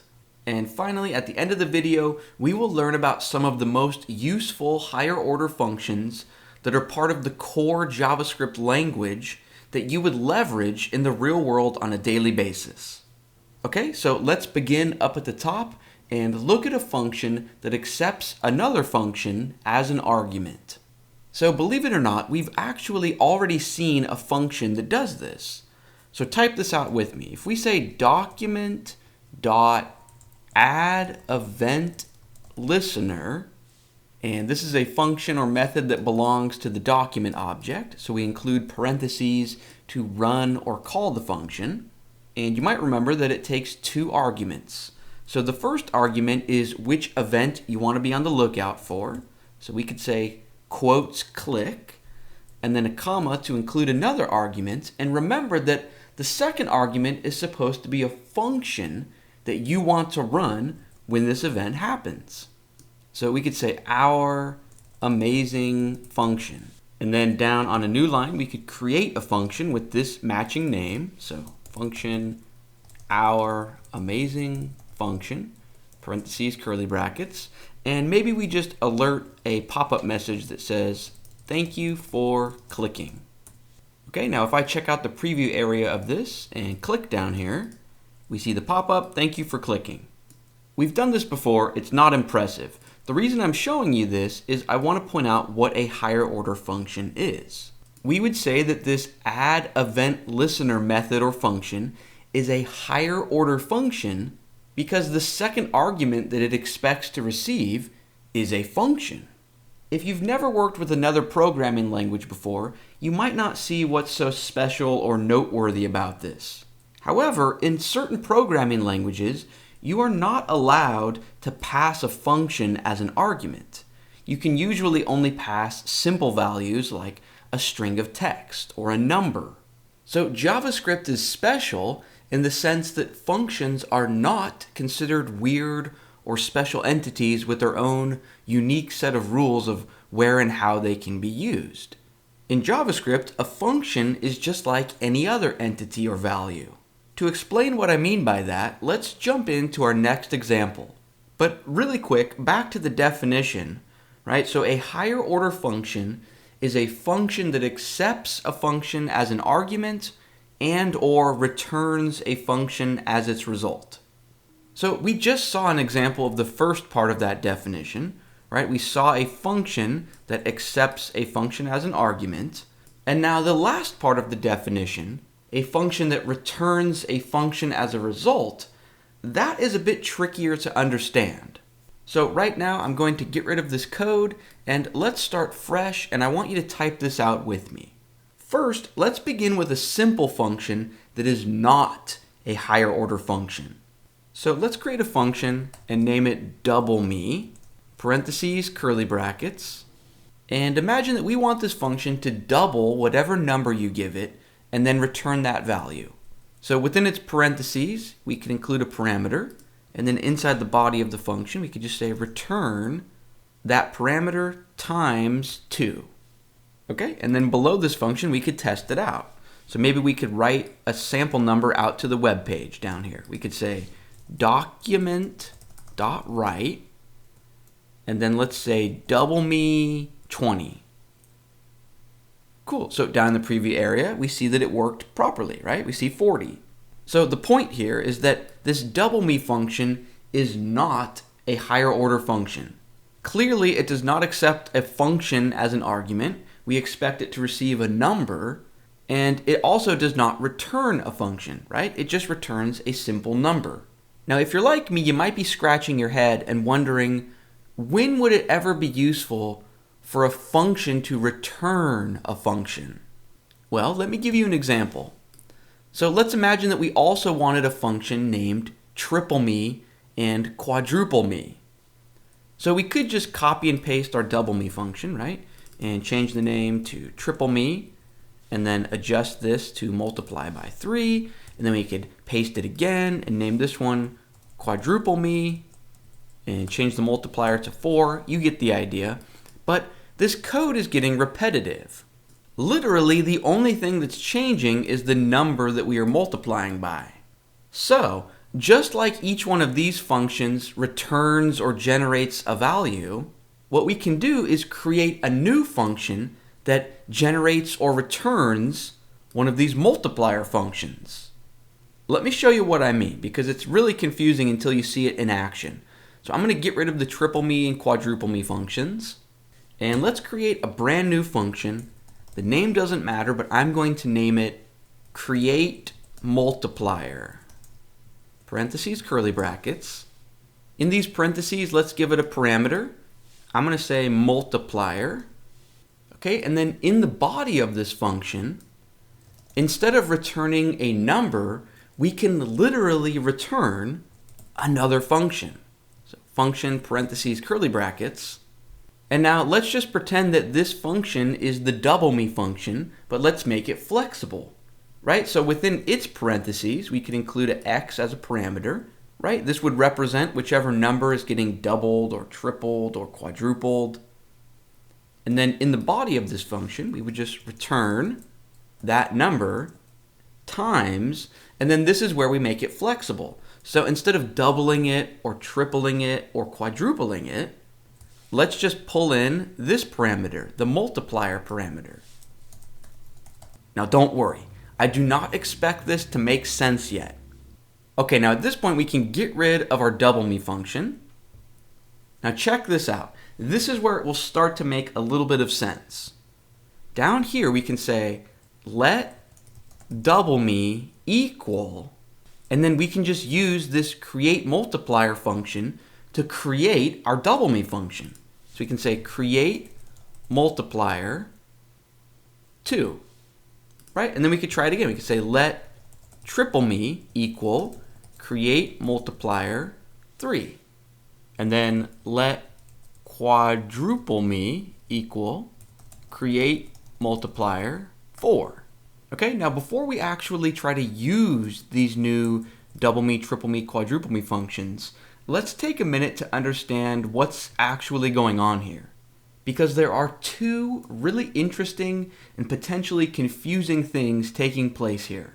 So first, our create multiplier function is considered a higher order function because instead of just returning a simple string of text or a number or an array, it's returning a function. Now, that may not seem very special or interesting, but it's noteworthy because in other programming languages, functions are considered special entities with their own weird or unique set of rules governing when and where they can be used. In other programming languages, we might only be allowed to return a simple number or string of text within a function right here. But in JavaScript, a function is an entity just like any other value, which also means that not only can we return a function within a function, but we can also assign a function to a variable like we see down here. So just like in previous lessons, and you do not need to type out this part, just like in previous lessons how we would set let strawberry count equal 20. So just like in the past where we would set a variable to equal a number or a string of text or an array. Well, in JavaScript, we can set a variable to equal a function. And that's exactly what's going on here. Now again, this might not seem super interesting, but it is because we cannot necessarily do this in other programming languages. So the point here is that JavaScript is special in the sense that functions are considered first-class citizens or entities. So we can pass them around as arguments, we can return them inside of a function, and we can even assign them to a variable. And believe it or not, but this makes JavaScript a very flexible and powerful language. Okay, now just to prove to ourselves that this code works, let's test out these double me, triple me, and quadruple me functions. So let's output a sample value down into the preview area down here. So maybe below our code, we can say document.write, and then let's try doubling the number 10. So we can call one of these functions just like we would any other function. We just type out its name, and then a set of parentheses to actually call the function, and then in the parentheses, just give it an argument. So 10, we see that it gets doubled. We could try tripling the number 5, so triple me 5. It helps if I spell triple correctly, but there we see 15. And then we could try out quadruple me really quick, so quadruple me. Awesome, there we see 20.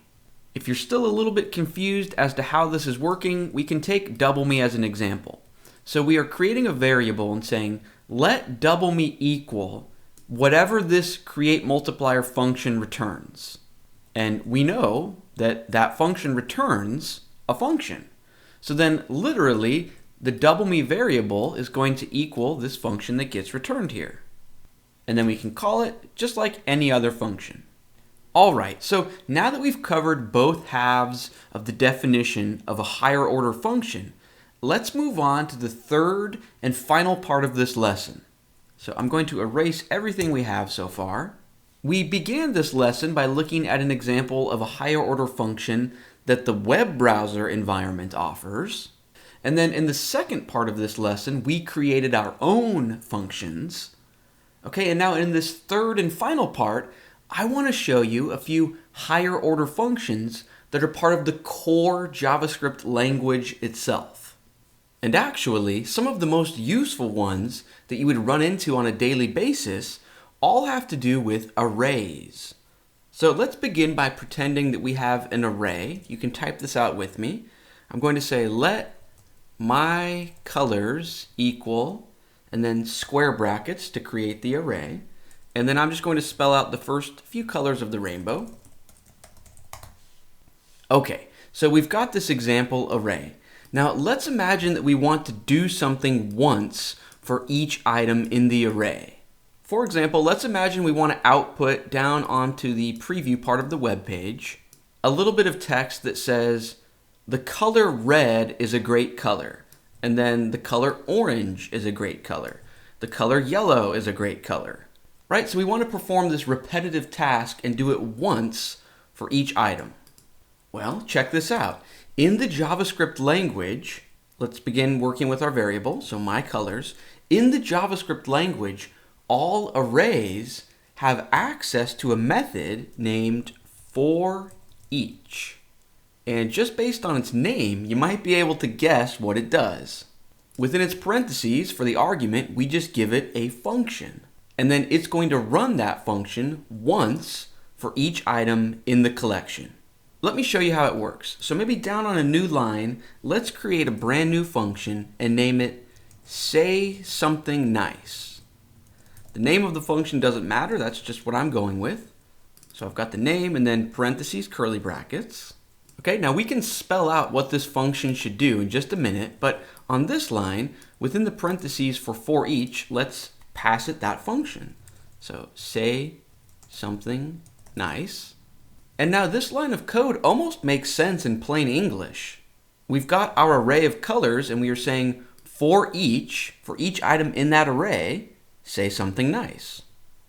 So now check this out. Down in the actual function definition, within these parentheses, we need to create a parameter. So you could just say X, which is easy to type, or we could say color. The name of the parameter doesn't matter. But then down here in the body of the function, let's say document.write, because remember, we want to output something down here that says the color blank is a great color. So I'm just going to say quotes, the color, and then a space, and then add on our parameter. So for you, it might be X or whatever you name the parameter. And then add on another string of text, begin with a space, and say, is a great color. Cool. And there we see the color red is a great color, the color orange, the color yellow. If you wanted each one to sit on its own line, it's just a matter of HTML. So right after this period, we could just add a break tag. Perfect. Now this may not seem that impressive, but it's cool because our code is now flexible. Meaning in the future, if we ever added new colors to our array, it's going to automatically display onto the web page. So if we came up here and at the end of the array added on comma green, that's all we need to do, and now we see the color green is a great color. Now the real reason we just learned about this for each function is to show you that it is a higher order function that is part of the core JavaScript language itself, right? For its argument, it accepts a function. However, indirectly, we also just learned why arrays can be so useful. Once you have items in a collection like this, computers are very skilled at performing a repetitive task or looping through the array and doing something once for each item. So we could just as well imagine that each one of these was an email in your inbox, or a post on Facebook, or a photo post on Instagram. Okay, anyways, that was a quick look at the for each method. Now, two of the other most useful higher order functions in JavaScript that I leverage on a daily basis also have to do with arrays. And you do not need to type this out, but they are map and filter. I only typed out the name of our array variable here to show you that these are functions or methods that all arrays automatically get access to. Now, we actually are not going to learn about map and filter in this lesson because we've already covered enough new ground and material for one lesson. But we are going to learn about map and filter in our very next lesson. And this is great because these functions are the perfect segue into our next topic. Now, this next topic might seem like a minor detail, but in actuality, it's crucial to understanding JavaScript. It's a concept that might be obvious if you're familiar with another programming language, but I know that personally, in my own experience, I wish that someone would have stressed this concept to me when I was first starting out. And what is that concept? It's the difference between returning a value and mutating a value. So what in the world does that even mean? Well, we're going to learn all about it in our next lesson. So let's keep things rolling, and I will see you then. Hello everyone. Welcome back to the 10 Days of JavaScript. Here we are in day number 7, and in this lesson, we're going to talk about the difference between returning and mutating. Now don't worry, I do not expect you to know what I mean by those two words right now. And before we try to jump right into the concepts, let's first begin by just giving ourselves a bit of sample data to work with or experiment with. And I want you to type this out with me. So let's create a variable, and name it pets. And I'm going to set it to equal an array, so square brackets. And I actually want each item in this array to be an object. So to create an object, we include curly brackets. Let's give this first object a property of name, and then colon, and then give it a value. I'm going to name this first pet Meows a Lot. Right after the quotes for that name value, I'm going to include a comma, and then give it another property of species, and give it a value of cat. And then finally, comma, one more property. I'm going to give it an age of 2. Okay, so we've got one object that represents a cat. Now I want to create additional objects within this array. But just for the sake of staying organized, I don't want this line of code to become super long and difficult to read. So what I'm going to do is right in between the beginning square bracket and curly bracket here, I can just drop down. And then right after the closing curly bracket for our object, I can drop down again. Okay, and now we can just add a comma at the end of this line, and we can include another pet object. So then we can have one per line. So it's easy to read. So let's create a dog this time. I'm going to give it a name of Barks a Lot. Species should be dog. And let's say age is 3. And while we're at it, let's create one more animal object. So name, I'm going to name this one Purrs Loud. Give it a species of cat. And I will say that it's 8 years old. Okay, now if you want to pause the video lesson right now to give yourself a minute to type this out, that's okay. And next, let's do a quick review. So 2 or 3 lessons ago, we learned that we can programmatically add on to the end of an array by using the method named push. So we could start with our variable, pets, and then in JavaScript, arrays have access to a method, so dot push. And then let's imagine that we want to add on a dog to the array. So curly brackets to create an object. Let's give it a name of Pupster. Let's give it a species of dog, and I'll give it an age of 1. Okay, now let's test this out. Let's log out the pets array to the console and see if the new dog was successfully added. And just to be clear, you want to open your console by right-clicking down in the preview area of CodePen, and then choose Inspect, and then click onto the console tab. Okay, so back in our code, we could say console.log, and then just log out our pets variable. So if I check the console, we see an array with 4 items. If I expand it, awesome. We see the final object is that new Pupster dog. Cool, now this is not new. We already learned about the push method several lessons ago. The reason I'm showing it again right now is because it's a great example of understanding the difference between mutating and returning. So in this context, the word mutating just means changing or modifying. What I mean by this is when we call the push method on this array, it's going to modify or change or mutate that original array, right? After this line of code runs, the pets array has changed. However, that's not all that the push method does. It also returns a value. It returns the number of items that are now in the array. So in this case, it would return a value of the number 4. However, we are not seeing that value of 4 because we didn't store this in a variable, nor did we log it out to the console, nor did we output it onto the web page. So right now, the value that this push method is returning is just sort of sitting in outer space, sort of in no man's land. Now, just as a test, we can see the value that it returns by maybe logging this entire line to the console. So check this out. I want you to cut this entire pets.push line into your clipboard. So I'm going to select this, cut it, and then let's write out console.log. And then in the parentheses, just paste in your clipboard. Okay, now if I check the console, there we see that value that the push method is returning.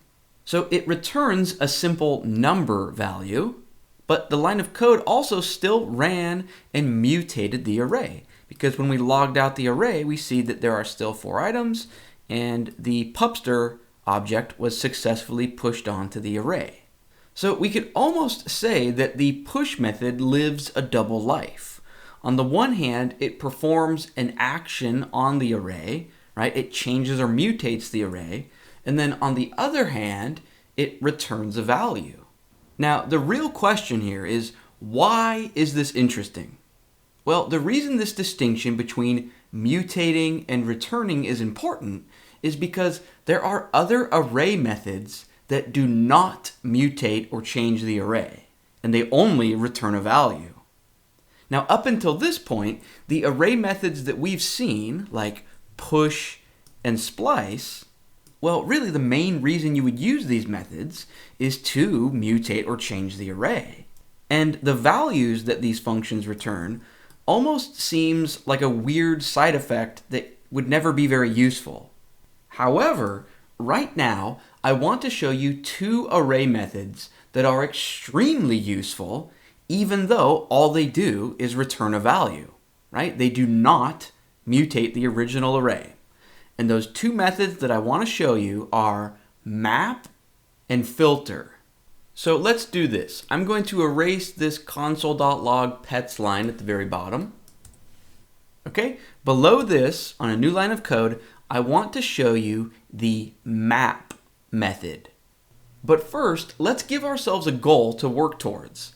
So let's imagine that we want to create a new array of these same pets, except in the new array, instead of each animal being represented as an object with these different properties like name and species and age, maybe in this new array, we only want the name of each animal. So we would literally want an array that just said meows a lot, and then the next item was barks a lot, and then the next item was purrs loud and pupster. So how can we achieve this? Well, luckily, the map method is perfect when you want to create a new array that is based on another array. Let me show you what I mean. So down on this new line of code, let's begin with our pets array and then say dot map. So in JavaScript, every array has access to a method named map, and map is a higher order function. It accepts a function as an argument. Now, before we pass a function into these parentheses here, let's talk a little bit about what map is actually going to do. So the map method does not mutate or change the array that you call it from. Instead, it simply returns a new value. And the value that it returns is a brand new separate array. Let's include a function within the parentheses here, and then I will explain how the map method really works. So I'm going to make up a function name. Let's call it name only. Okay, then on a new line, let's create a matching function with that new name. So function name only, parentheses, curly brackets. And now what the map method is going to do is call this function once for each item in the pets array. So it's going to loop through the array. In our case, our array has 4 items, so it's going to call this function 4 times. But if your array had 500 items, it would call the function 500 times. Now ultimately, the map method returns a brand new array. And how it works is each time it calls our function, whatever this function returns is what's going to get added on to the brand new array. Now don't worry, I do not expect this to make sense just yet. I think in about 60 seconds from now, it's going to start making sense. Just as a test, within the body of our function here, let's return a string of text that simply says hello. Now ultimately, on this line of code, the map method is going to return a brand new array that simply contains the word hello 4 times. But as of this moment, that array value that the map method is going to return is going to get returned into outer space or no man's land. So instead, why don't we save this into a new variable? So at the beginning of this pets.map line, let's say let, and you can make up any variable name. I'm going to call it our test. Let it equal whatever pets.map is going to return. Now, just as a test down here, let's log out to the console the ourTest variable. So we can say console.log ourTest. And if we check the console, we do indeed see an array with 4 items, and it's simply hello, hello, hello, hello. This is where things might start to make sense for you. There are 4 items in the pets array, and because the function that we provided the map method simply always returns a value of hello, that's what gets added on to the brand new array that map is creating. Now let's get back to the goal at hand. Remember, we wanted to create a brand new array that was simply the name of each pet. So check this out. When map calls the function that we provided, it passes into the function the current item that it's looping through. So down in our function, inside the parentheses right after our function name, let's include a parameter. I'm just going to say X because it's easy to type, but you could call it pet or animal or item. The name of the parameter does not matter. The idea, though, is that the first time the map method calls our function, X, or this parameter, would represent the meowsalot object. And then the second time map calls our function, X would represent the barksalot object. So instead of returning the word hello, let's get rid of the quotes hello. And if X represents the current pet object that's being passed into our function, we know that you can look inside an object with the dot, and we are interested in the value of the name property. So we can just say x.name. And if we check the console, awesome. We see an array with 4 items, and it is simply the names of each animal. Now let's change gears. So we just saw the map method in a nutshell, and before we finally get to the fun part or the aha moment part of this lesson, I want to show you one more array method that is named filter. Let's give ourselves a quick goal. Let's imagine that we want to create a new array that only contains the dogs from the pets array. So no cats, only dogs. How can we achieve this? Well, luckily, in JavaScript, all arrays have access to a method named filter. So check this out. We can go ahead and get rid of this console.log ourTest line. And let's say pets.filter. Filter is very similar to the map method. So it does not mutate or change the array that we call it from. It simply returns a value that is a brand new array. And it's also a higher order function. So let's try this. At the beginning of this line, let's save this into a variable. So let's say let dogs equal whatever pets.filter is going to return. Now within these parentheses, let's pass filter a function. I'm going to make up a function name. Let's call it only dogs. Okay, and now let's actually create a function with that matching name. So function only dogs, parentheses, curly brackets. And just like with map, filter is going to call our function once for each item in the pets array. The difference is that with filter, our function doesn't specify exactly what should get added to the new array. Instead, we simply return either true or false. Let me explain what I mean by this. So within the parentheses for our onlyDogs function, let's include x as a parameter, right? And the first time that filter calls our function, x, the x parameter, is going to represent the first item in our array, which happens to be the meowsalot object.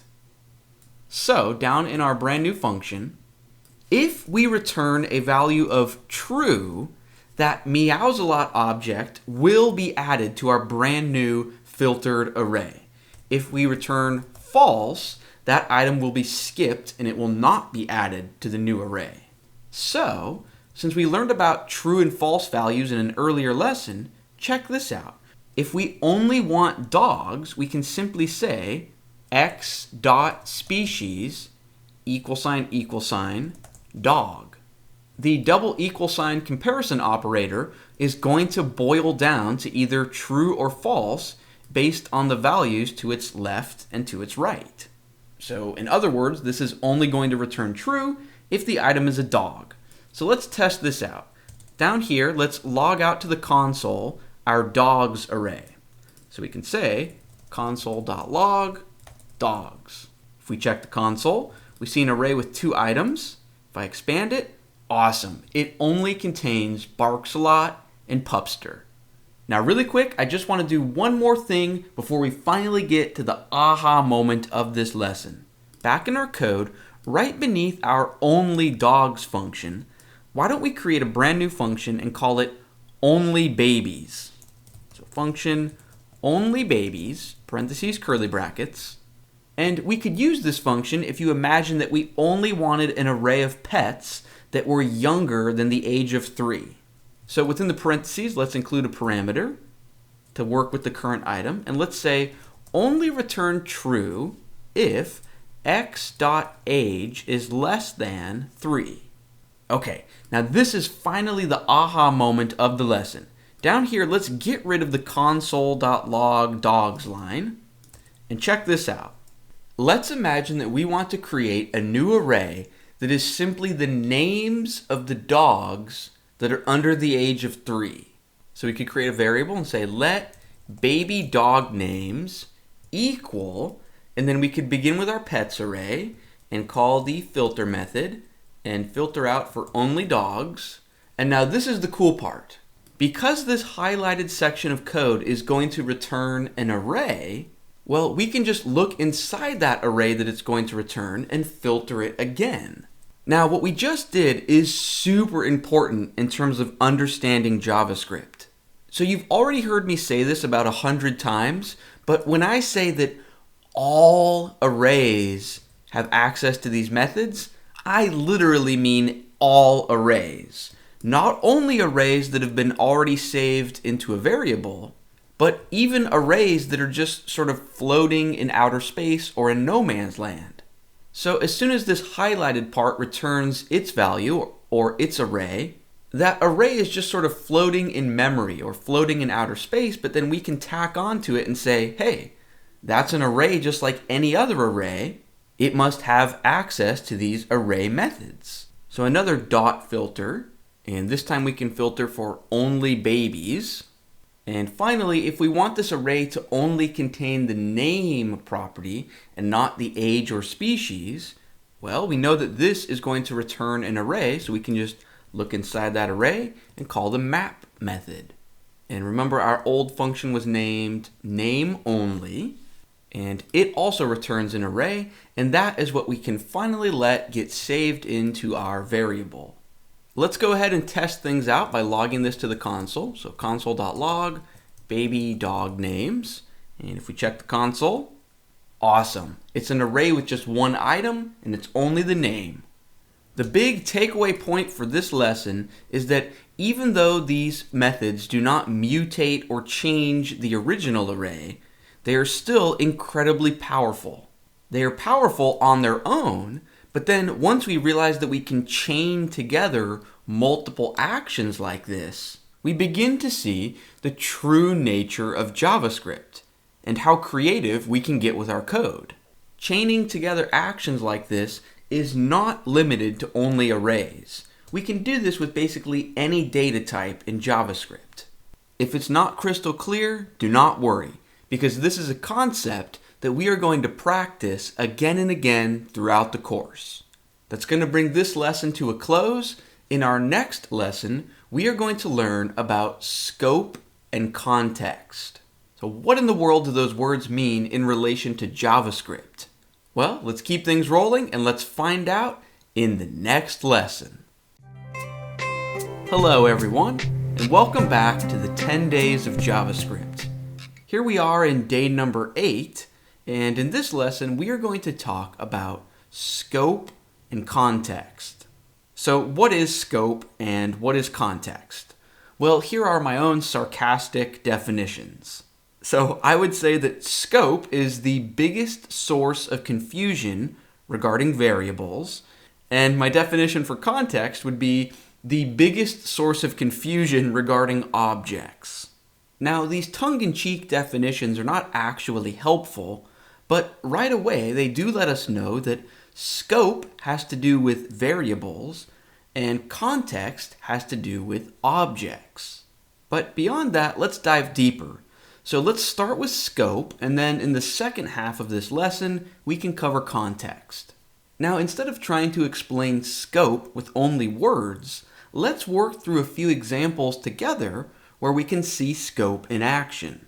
So imagine we have a variable. I'm going to say let my name equal a string of text. And now let's try to access this variable from within a function. So maybe down here, let's create a brand new function. You can name it whatever you want. I'm going to name it maybe amazing function, parentheses, curly brackets. And just as an example, let's try to log out to the console the my name variable, just to see if we have access to it. So console.log my name. Okay, and then let's actually call or execute this function to test it out. So on a new line, we can just call that function, amazing function. Okay, now if we check the console, awesome. Now this is just review. We've already done this before, so the question is, why am I showing this to you? Well, it's because the topic of scope has to do with where we can access a variable from. Let me show you what I mean. So this code is working perfectly, but what if we move this first line of code here? What if we cut and paste it to live within the function? Let's try that out. Let's cut this first line into our clipboard. And then inside the body of our function, maybe right above the console line, paste in your clipboard. Okay, and then let's cut and paste this console.log line. Let's cut that into our clipboard. And let's move it down below this function call. Now at first glance, as a beginning programmer, we would think that this would work, right? We've got this function that's going to create a variable named my name. And then we are calling the function, so we know that that code is going to get executed. So we would think that we would be able to log out to the console my name. But if I check the console, we just see a big error message that says my name is not defined. So we just smashed our head up against a brick wall, and this is our first example of running into an issue with scope. Now, before we worry about what the word scope means in this sense, let's first answer the question as to why this code is not working. Why are we receiving that error message in the console? Well, it's because within the body of this function, or I should say within this block of code, within these curly brackets, as far as variables are concerned, we are in our own little new world that is separate or private from the outside world. So we would say that this variable is scoped to this block, these curly brackets, meaning it cannot be accessed from outside the block. So down here, when we try to access that variable, as far as this line of code is concerned, this variable doesn't even exist. Now let me put things back to the way they were at the beginning of the lesson and explain why that was working. So let me cut the variable line back up out of the function, up at the very top here, and let me cut and paste the console.log line back into the function. Now this code will work just fine. It works because up on this line, when we are creating the variable, we are not inside a block or any curly brackets, right? We are just out in the open in what we would call the global scope. This works because scope is like a one-way street. The traffic only flows in one direction. Code can reach outwards to access a variable, but it cannot reach inwards. Now, don't worry, I don't expect you to understand what I just said. That's why we're going to work through a new example right now to understand what I mean by inwards and outwards. So right now, make sure your code looks like mine. If you need to pause the video for a second to catch up, that's okay. Inside our function, I want you to cut the console.log line. So just cut it into your clipboard, and in its place, let's write an if statement. So let's say if, parentheses, for the condition, why don't we say if 2 plus 2 double equal sign 4, right? Because we know that will always be true. Right after these parentheses, let's include curly brackets and drop down.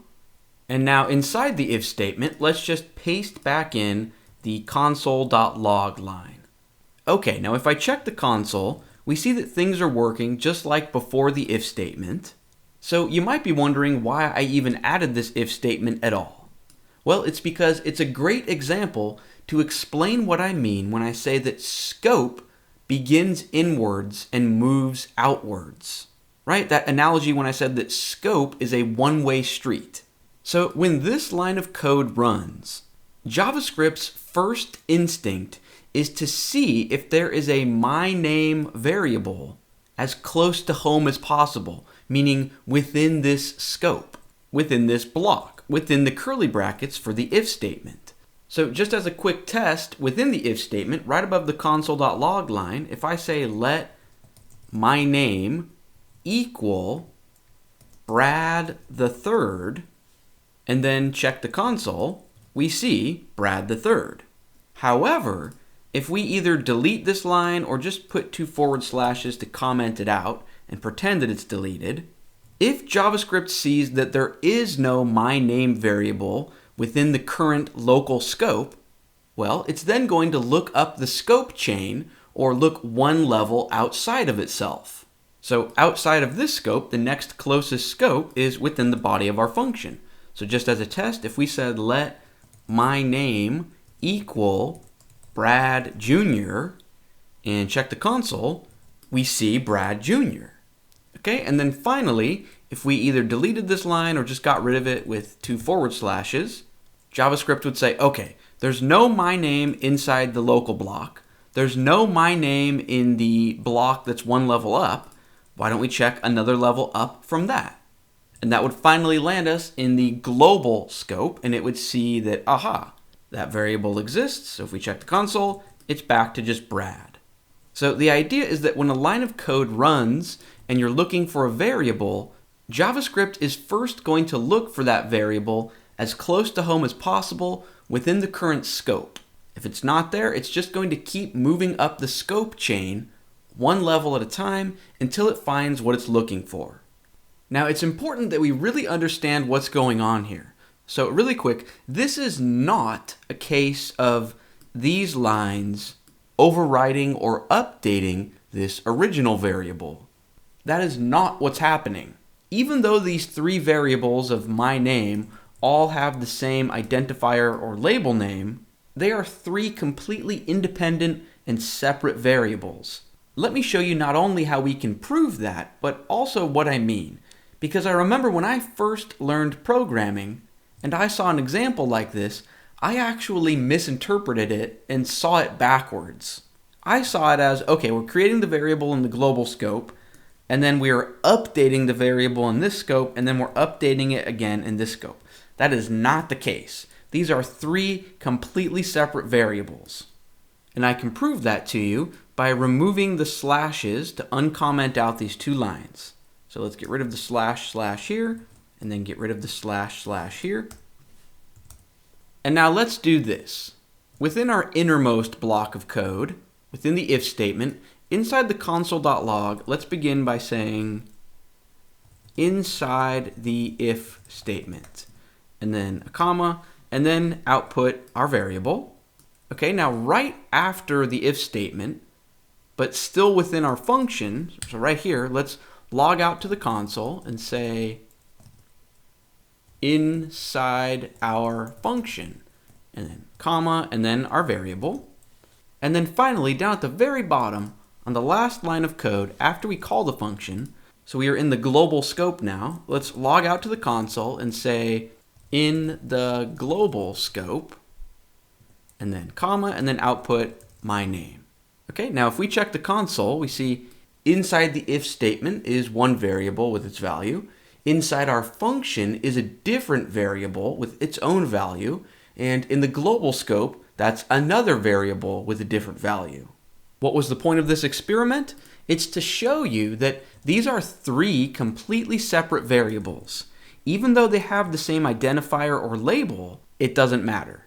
The let statement creates a variable within the current local scope. It does not matter if that identifier or label name has been used in outer scope. Remember that inside a block of code, inside these curly brackets, it's like our own new private little world as far as variables are concerned. Meaning it's almost like we get a clean slate. We can reuse the same variable names, and JavaScript knows that we do not want to affect any of the variables in outer scope. We just want to create a brand new separate variable that is scoped to this block. Now, you might be scratching your head right now and wondering, well, what if we wanted to mutate the global original variable from within our innermost block? Is there a way we can do that? And the answer is yes, absolutely. Just to save confusion, why don't we get rid of this let my name equal Brad Jr. line. And let's also get rid of the two console.log lines within our function. Okay, now within the if statement, what if we wanted to update or mutate or change the value of the global scoped my name variable? Well, all we would need to do is remove the word let from this line of code. The let statement says create a new variable for this local scope. But if we get rid of let, now we are just trying to work or access the variable, and we're setting it to equal something. So here's what JavaScript's going to do. It's going to see this variable and ask itself, does this variable already exist within this current local scope? It doesn't, so then it's going to look one level up, just within the function. It's going to see that it doesn't exist there either, and then it's going to check one level up, and it's going to say, okay, it does exist in the global scope. That must be what you're talking about right here. So I'm going to let you update or change that variable. This is what I was talking about earlier when I said that scope moves in one direction. It's a one-way street. Inside code can reach outwards for variables, but outside code cannot reach inside for variables. So long story short, we set it to equal Brad the third, and now down here where we are logging out to the console in the global scope, and then our variable, if we check the console, we see Brad the third. Awesome. Now before we switch gears in this lesson and move on to the second half and talk about context instead of scope, there's one more scope related thing we need to cover. So throughout this course, when we've been creating or declaring a variable, we've been using the word let. However, until about 3 or 4 years ago, there was no let in JavaScript. And instead, we had to create variables by saying var and then the label or identifier, and otherwise the syntax is the same, right? So if you're looking at older code or if you inherit a project from someone, you might see var being used instead of let. Now there are several subtle differences between var and let, but right now I want to show you the one big, huge, glaring difference between the two. The biggest difference between var and let is that let uses block scope, whereas var uses function scope. So what in the world does that mean?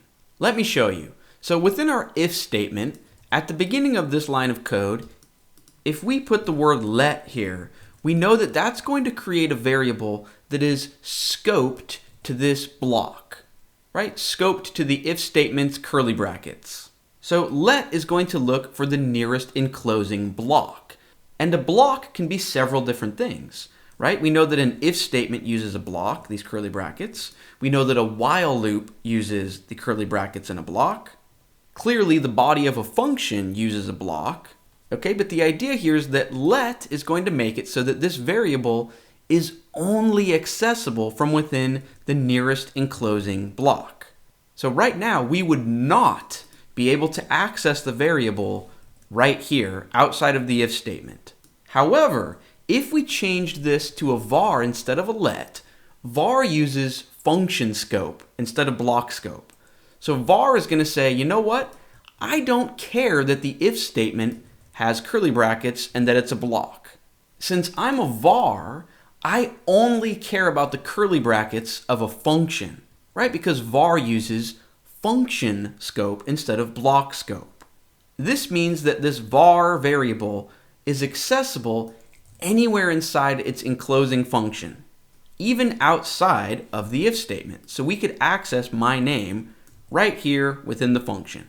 Now, again, historically, that's how we created variables in JavaScript, but in the last 3 or 4 years, JavaScript finally got access to let. And the reason that 99% of developers use the word let instead of var is because almost all other programming languages besides JavaScript use block scope instead of function scope. Block scope is just what most of us are used to. It's a paradigm that we are familiar with, and it's a super popular opinion that block scope leads to less confusing code, less scope confusion, and just less problems overall. So long story short, that's the difference between let and var, but in the current year and looking forward, I encourage you to always use the word let and never, or I should say basically never, use the word var. All right, and that's scope in a nutshell. If you're still a bit confused regarding scope, that's okay. That's completely normal. In fact, I have worked with professional mid-level developers who were even sometimes still confused by scope. Big picture, you do not need to be a scope guru at this point. I just want the topic to be on your radar. It's something you need to be aware of. And if your code isn't working, you might want to double or triple check your scope and make sure your variables are pointing towards what you think they are pointing towards. Remember, you can always use console.log to check the value. Okay, at this point, let's change gears. We've talked about scope. Now let's talk about context. So I'm actually going to delete all of the code that we have and start fresh.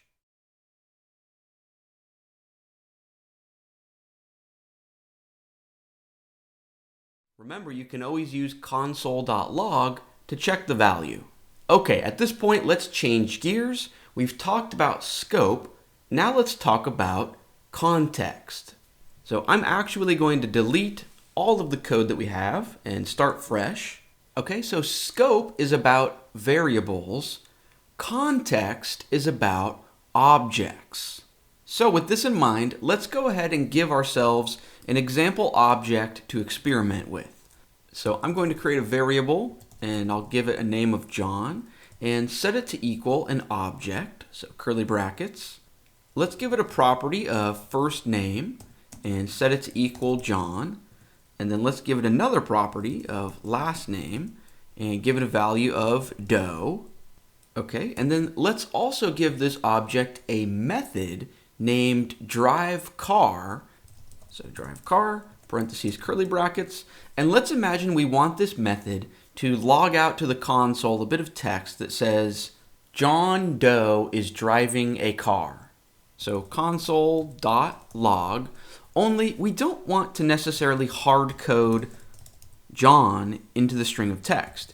Instead, it would make more sense to pull in the value of the first name property, right? Because that way, if in the future they ever legally changed their name to Jonathan or something different, our driveCar method would automatically pull in that value. So the question is, inside of a method like this, right, inside this function that belongs to the object, how can we reference this property? Well, instead of just saying first name, we instead want to say this dot first name. Now, the entire topic of context in JavaScript is centered around the this keyword. I will explain how the this keyword works in just a minute, but first let's finish out our line of code here. So right after a first name, let's say plus, and then a string of text with a space in it, and then let's add on their last name. So this dot last name, and then let's add on a string of text that says is driving a car. Okay, now really quick, let's test out this method, and then we can dive into really understanding the this keyword. So maybe down here at the very bottom of our code, below our object, we can say John to work with the object, look inside it with a dot, and then call that method. driveCar, parentheses to call the method, and if we check the console, awesome. We see John Doe is driving a car. Again, this is nothing new. We've done this before. The reason I'm showing it to you this time is because this is a chance to dissect the keyword this. So what in the world does this mean? Well, that's a loaded question. Even some of the best JavaScript developers in the world, if they're being honest, at one point in their career, they were definitely confused by the this keyword. So in our current example, the this keyword is pointing towards our John object. So if we use our imagination, we are basically saying John dot first name, John dot last name, right? We know that to look inside an object, you just say dot and then whichever property you're interested in. Now at this point, you might be thinking, what's the big deal? What's so confusing, right? This seems really straightforward. You might be thinking that within a method, the this keyword simply always points towards the enclosing object. However, that's not the case. So in a search for the truth, let me confuse you on purpose just for a minute to show you why the this keyword gives developers so much trouble. Check this out. Right above this console.log line, but still within our driveCar method, let's create a brand new function. So function, and let's name it I'm a function, not a method. Then parentheses, curly brackets. This name is just for fun. You could choose any function name you want, but we are nesting a function inside of this method. And check this out. Inside the body of this function, let's log out to the console the this keyword. Now, currently, this function would never actually run, right? This is just a function definition or the recipe for the function. So then maybe right below it, why don't we try and call that function? So I'm a function, not a method, parentheses to call it. And if I check the console, right above our John Doe is driving a car, we see this window object. Let's not get too hung up on what window is. For now, I can tell you that in the web browser, window is the root or global object. We could say that it's the top level object that houses or contains all of the web browser's other objects. For now, let's just call window the global object. Now, the important concept here is that the this keyword is pointing to two different things at two different times, right? In this context, this line of code that I'm highlighting, the this keyword pointed towards our John object, but then on this line of code, the this keyword is pointing towards the global object. So the million-dollar question, the question that confuses programmers all around the world, the question that they're ripping their hair out of their head over is, how does JavaScript decide what the this keyword should be pointing towards? Well, here's the answer. The this keyword does not point towards the enclosing object. Clearly that's not the case. If that was the case, then this instance of the this keyword would be pointing towards John, but it's not. So the real answer, here it is that the this keyword points towards the object that is executing or calling the current function. Or in other words, instead of focusing on these two lines of code that use the this keyword, so this line and this line, what we should really be focusing on are the two lines of code where we are calling the functions. So this line and this line. On this line of code, the object that is calling or executing the function is the John object. So that's the object that the this keyword is going to point towards inside that function. Now here's where the confusion comes from. You might be thinking to yourself, well, hey, this line of code lives inside that drive car function. So why on this line of code is the this keyword also not pointing towards John? Well, the answer is because that's not the context in which this function is actually being called or executed. The only reason that this function ever actually runs is because we are calling it right here. Now, on this line of code, it's painfully obvious which object is calling or executing the driveCar function, or we should say the driveCar method. But on this line of code, it's not as obvious, right? It's not like there's an object right in front of it and then a dot. So in cases like this, when we are calling a regular old function, JavaScript essentially says, you know what? Let's say that it's the global object that is calling or executing this function. So that's what the this keyword gets set to when the function runs. Don't worry, I do not expect you to fully grasp this yet. My only goal right now is for you to just be aware that the this keyword exists, that what it points towards changes depending on the context, and that it's a source of confusion for developers of all different skill levels, not just beginners.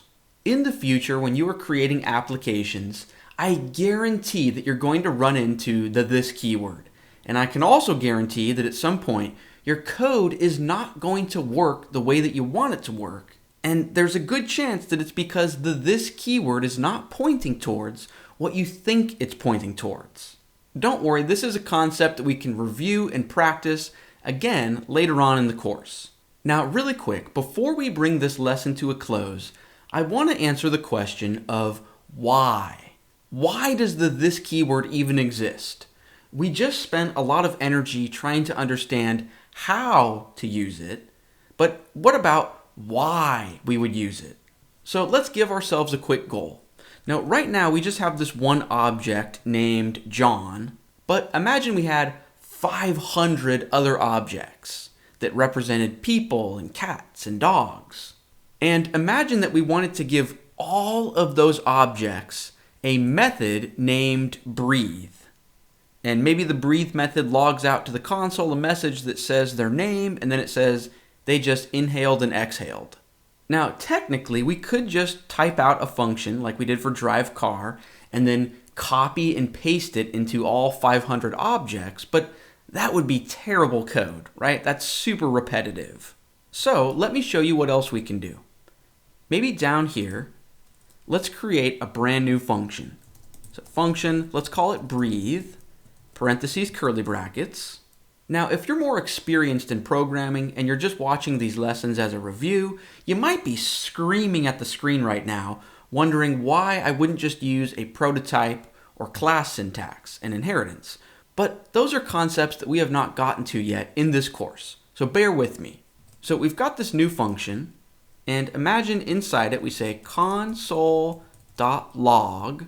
and then to save a bit of typing, we can literally just copy and paste the code that I'm highlighting right now. Right, so up in the drive car method, I'm going to highlight from this until the closing of the quote, and then paste that into our brand new function. And then for the ending part of the string, let's just change it to say, just inhaled and exhaled. Okay, so now we've got this new function named breathe. Now, what if we wanted to let our John object use the breathe function, right? So we would expect it to say, John Doe just inhaled and exhaled. Well, at first glance, this function looks hopeless, right? Because it's a standalone function, not a method that belongs to an object. Meaning, how in the world do we expect this to point towards anything meaningful? If we tried to call or execute the breathe function down here, because it's just a regular old function, JavaScript is going to consider the global object, the object that is calling it. Meaning that's what the this keyword is going to get set to, the global object. And clearly there's no first name and last name properties attached to the global object. However, check this out. Here's an example of why it's so amazing to be comfortable with the this keyword. We can begin with our breathe function, and in JavaScript, a function is an object just like any other object or entity. And functions have access to a method named call. So we can include the name of our function, and then instead of parentheses right after it to call it directly, we can say dot call, and the call method is going to call or execute our function, but not before first giving us a chance to control the this keyword. Meaning whatever we place inside these parentheses here, call will make the this keyword point towards that. So if we want our John object to be able to use the breathe function, well, this function would make a whole lot of sense if the this keyword was pointing towards John, right? So down here inside the call parentheses, let's just pass in our John object. And now if we check the console, awesome. John Doe just inhaled and exhaled. So maybe now you're starting to see the purpose of the this keyword. It allows our code to be flexible. If we had another object named Jane or meows a lot or barks a lot, we could just as easily include that here. And thanks to the this keyword, this function is flexible enough that it would still make sense and work perfectly. In the future, we will learn about other situations where you use the this keyword that are even 10 times more useful than this example. Okay, that's going to bring this lesson to a close. To be fair, you probably didn't need to know this much about scope and context this early on in your JavaScript career. I usually try to err on the side of protecting you from complicated topics early on, but really I just feel like scope and context are such a common source of confusion for developers that even if none of this makes sense right now, we at least planted these seeds in your mind. And maybe a week or two down the road, if your code is not working and you're super confused and frustrated, maybe a little light bulb will go off in your mind and you'll go, aha, maybe it's scope that's causing the problem, or maybe it's context that's causing the problem. And you might even need to come back and re-watch this lesson, but big picture, I think you're going to be happy that you learned about these topics. Cool. Now, looking ahead to our next lesson, we are going to learn about miscellaneous features of the JavaScript language that are super useful, but maybe didn't need an entire video just for themselves. So it's going to be sort of a fun grab bag of useful tips and syntax and tricks. It's going to be a much shorter lesson than this one, I promise you that. So let's keep our momentum rolling, and I will see you in the next lesson. Hello everyone, welcome back to the 10 days of JavaScript. Here we are in day number 9, and in this lesson, we are going to learn about 5 or 6 different topics that are all important, but maybe each one didn't deserve its own standalone dedicated lesson. Okay, now without further ado, let's jump into the first topic, and that is anonymous functions. So what in the world is an anonymous function? Well, throughout this course, usually when we create a function, we give it a name, right? So we would say function and then my cool function, parentheses, curly brackets. Well, as the name suggests, an anonymous function would simply be if we got rid of the name, right? So if we just had this. Now, at first glance, you might think, well, what is the point of this? If it doesn't have a name, how can we ever call or execute it later on in our code? Well, let me show you an example of when we could use an anonymous function. So let's erase this and let's give ourselves a goal. Let's imagine that we want to set things up so that whenever the user clicks anywhere on the web page, so anywhere down here, whenever they click, we want to show an annoying alert pop-up message that says, "Thank you for clicking."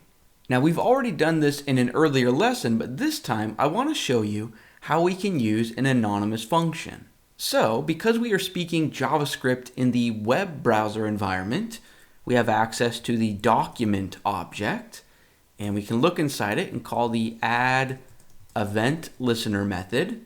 And then remember, we give this method 2 arguments.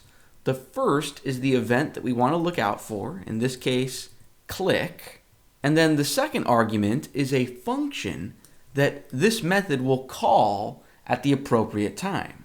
Now, up until this point in the course, we've always included the name of a function here, and then maybe created that function with the matching name down here.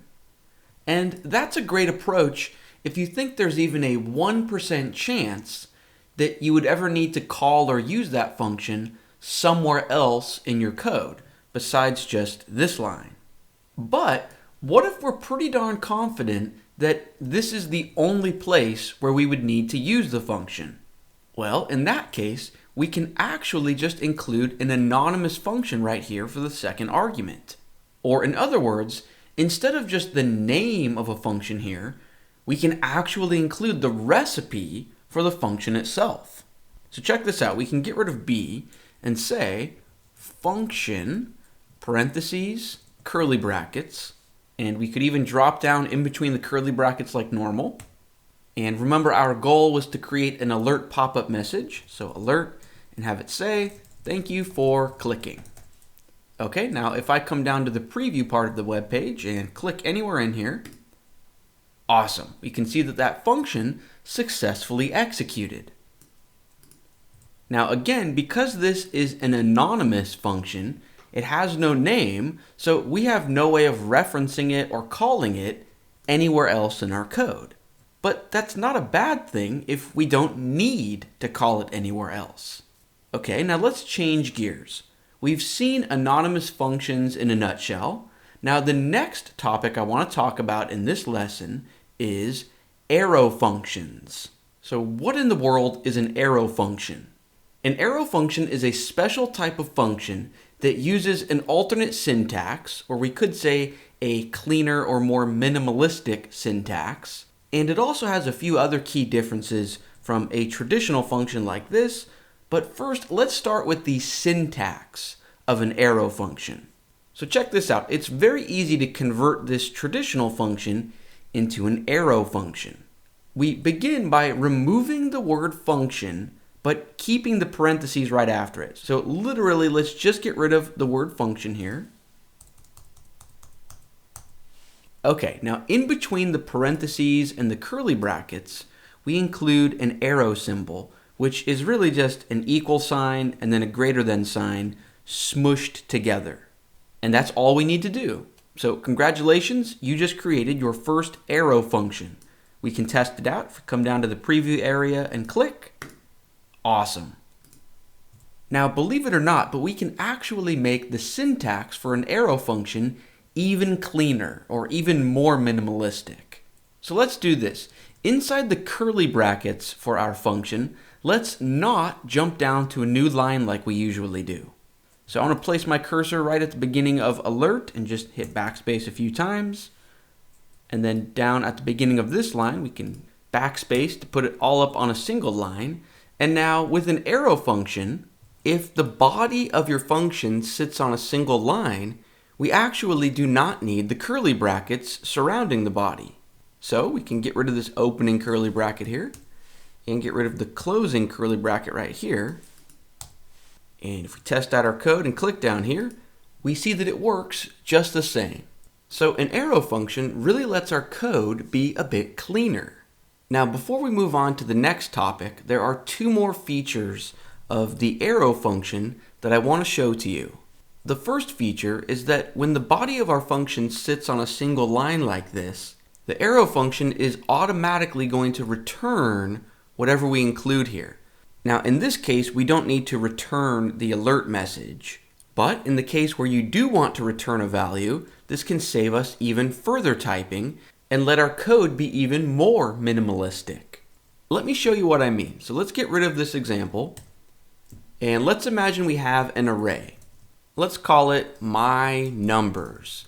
And let's just set the array to hold a few values like 10, 500, and 2000. Okay, now let's imagine we want to use the map method to create a brand new array where each item from this array has been doubled. So we could create a new variable to store the new array. We could call it doubled numbers and set it to equal the original array, my numbers, and then call the map method.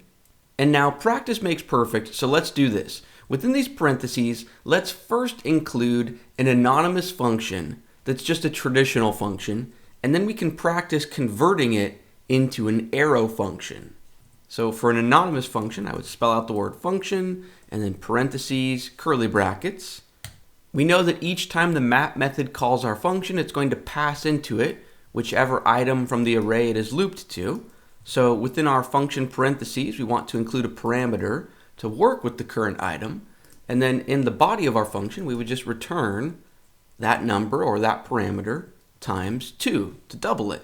So now let's test this out. Let's log out to the console, our new array. So console.log doubled numbers. And if we check the console, cool. We see that the numbers from the original array were successfully doubled. Now let's make it our goal to turn this into an arrow function. So first we just get rid of the word function, but we keep the parentheses with our parameter. Then in between the parentheses and the curly brackets, we include an arrow symbol, which is just equal sign and then greater than. Okay, and then let's adjust it so that the body of the function sits on the same line. Backspace here and backspace down here. If it sits on a single line, we don't need the curly brackets. Also, if it sits on a single line, we do not need to include the word return here. Return is just sort of implied in this sense, so we can actually get rid of that. And another tip to clean up our code, we do not need the parentheses around our parameter if it's just one single parameter.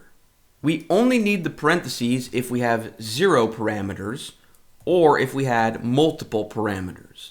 If you just have one though, we can actually get rid of these surrounding parentheses like this. Now at first, this syntax looks really weird because it's not what we've practiced throughout the course. However, as we can see, it has the potential to really clean up our code. Instead of having a separate function down here with the word function and a function name and parentheses and curly brackets and the word return, we literally just have these few characters. Cool. Now there's just one more feature of the arrow function that I want to show you before we move on to the next topic in the lesson. And you do not need to type this out with me. You can just watch. So I'm going to delete what we have here and actually just paste in my clipboard. And this example should look familiar from our previous lesson. Remember, this is the code we had when we were learning about context and the this keyword. And right now, I want us to focus on this inner function. Because remember, in this context, the this keyword is pointing towards the global object instead of the John object. And this behavior of JavaScript can be confusing, it can seem unintuitive, but that's just the way it is. When we call a function that doesn't belong to an object, or I should say when we call a function that isn't a method, JavaScript considers the object that is calling or executing that function to be the environment's global object. So that's just review. We learned that in the previous lesson. Now the question is, what if within this function, we really wanted the this keyword to point towards John? Well, we have a few different options. We could use the call method that we learned about in our previous lesson, but remember the topic at hand right now is arrow functions. So the final feature of arrow functions that I want to talk about is that they do not have their own new this keyword. So if for whatever reason we really wanted to break our code up into an inner function like this, and we really wanted the this keyword to still point towards the John object, we could just use an arrow function. So I'm going to get rid of this entire function declaration right here. I'm going to keep the call to the function, but I will get rid of the function declaration, and we instead could create a variable, call it I'm a function, not a method, and set that variable to equal an arrow function. And just as a test, I will log out to the console, the this keyword inside of this function. Okay, and we're still calling it just like a regular old function, but if I check the console, right above John Doe is driving a car, we see that the this keyword is pointing towards our John object instead of the global object. Awesome. The reason this happens is because arrow functions do not have their own new this keyword the way that a regular traditional function does. And arrow functions use the same variable lookup strategy that we learned about in the previous lesson with scope. So JavaScript's going to say, okay, does the this keyword exist within this current local scope or within the body of this function? No, it doesn't. So I'm going to look one level up or one level outside of this, which would be the block for our drive car method, right? And we know that inside that, like where the cursor is right now, we know that the this keyword does exist, and it's pointing towards exactly what we would expect it to point towards, the John object. So long story short, I know that was a bit of a ramble, but this can be a really confusing topic, so I wanted to go over it in slow motion. Long story short, a simpler way of wording this is that arrow functions do not change the value of the this keyword. Whatever the this keyword was pointing towards in your current context, that's still what it's going to be pointing towards even inside of your function. And this makes arrow functions a really nice tool to have up our sleeve. Okay, so that's arrow functions in a nutshell. Now let's move on to the next topic in this lesson, which is function hoisting. Let me delete all of this code. And what in the world is function hoisting? Well, let me show you an example. Okay, so that's arrow functions in a nutshell. Now let's move on to the next topic in this lesson, which is function hoisting. Let me delete all of this code. And what in the world is function hoisting? Well, let me show you an example. Let's imagine we have a function named cool. And maybe it just logs out to the console a bit of text that says, this is super cool. Okay, now imagine right above this function declaration, up on the very first line, I try to call the function. If I check the console, we see this is super cool. So our code is working successfully. However, the only reason this code works is because of function hoisting. What I mean by this is usually the ordering of our lines matters in JavaScript, right? Like if down here, I created a variable called strawberry count and set it to 100, I can only access the strawberry count variable below this line of code, right? I can't expect to be able to access strawberry count before it's been created. So if above this line, I tried to log out to the console strawberry count and then try to check the console, we see uncaught reference error, strawberry count is not defined. So clearly the ordering of our lines matters. So the question is, why are we able to call this function before we've even created the function? Well, the answer is because JavaScript has something called function hoisting. As far as JavaScript is concerned, this section of code might as well be up at the very, very, very top of our code. Hence the name hoisting, right? We can consider this code hoisted or moved up to the very top, even though it's not there physically in our code. However, not all functions get hoisted. So yes, a function declaration like this will be hoisted. A function declaration is where we actually use the keyword function and give it a name. But we know that there are other ways to create a function. So check this out. What if instead we create a variable and call it cool and set it to equal an anonymous function, right? So function parentheses curly brackets, and then we try to log out to the console and say, hey. Well, if we check the console, we just see uncaught reference error, cool is not defined. So just be aware that unless you create a function with the actual keyword function and then the name, your function is not going to get hoisted. So in this case, with this example, we would need to call the function below where we are creating the function, like this. Now it works just fine. So big picture, with a traditional function declaration, you can get a bit lazy with the ordering of your lines, but if you create a function in any other fashion, you need to pay attention to your line order. Okay, now let's change gears. So that was function hoisting in a nutshell. Let's move on to the next topic in this lesson, which is template literals. So what in the world is a template literal? Well, I'm going to delete this code and start fresh. So let's imagine we have a variable called my name, and we set it to equal whatever your name is. And then imagine we want to log out to the console a bit of text that says, hello, my name is blank, right? And then it pulls in the variable. And then we also add on, and the sky is blue. Right, so if we check the console all together, we see that that pulls in the value for the my name variable. So our code is working as we would expect, but this syntax can be really awkward. I'm sure if you're being honest, there was a point throughout the course so far where you got frustrated with the having to open up a quote and then close the quote and then plus symbol, variable, plus symbol, new quotes. It just gets awkward to type and it's not ideal. So right now I want to show you a new tool called a template literal, which is going to make our life a lot easier. So let's get rid of this entire string of text and instead use 2 backticks. This character is directly to the left of the 1 key or right above the tab key. So instead of a string of text, we would call backticks like this a template literal. But really, we can just think of it as a string of text with superpowers.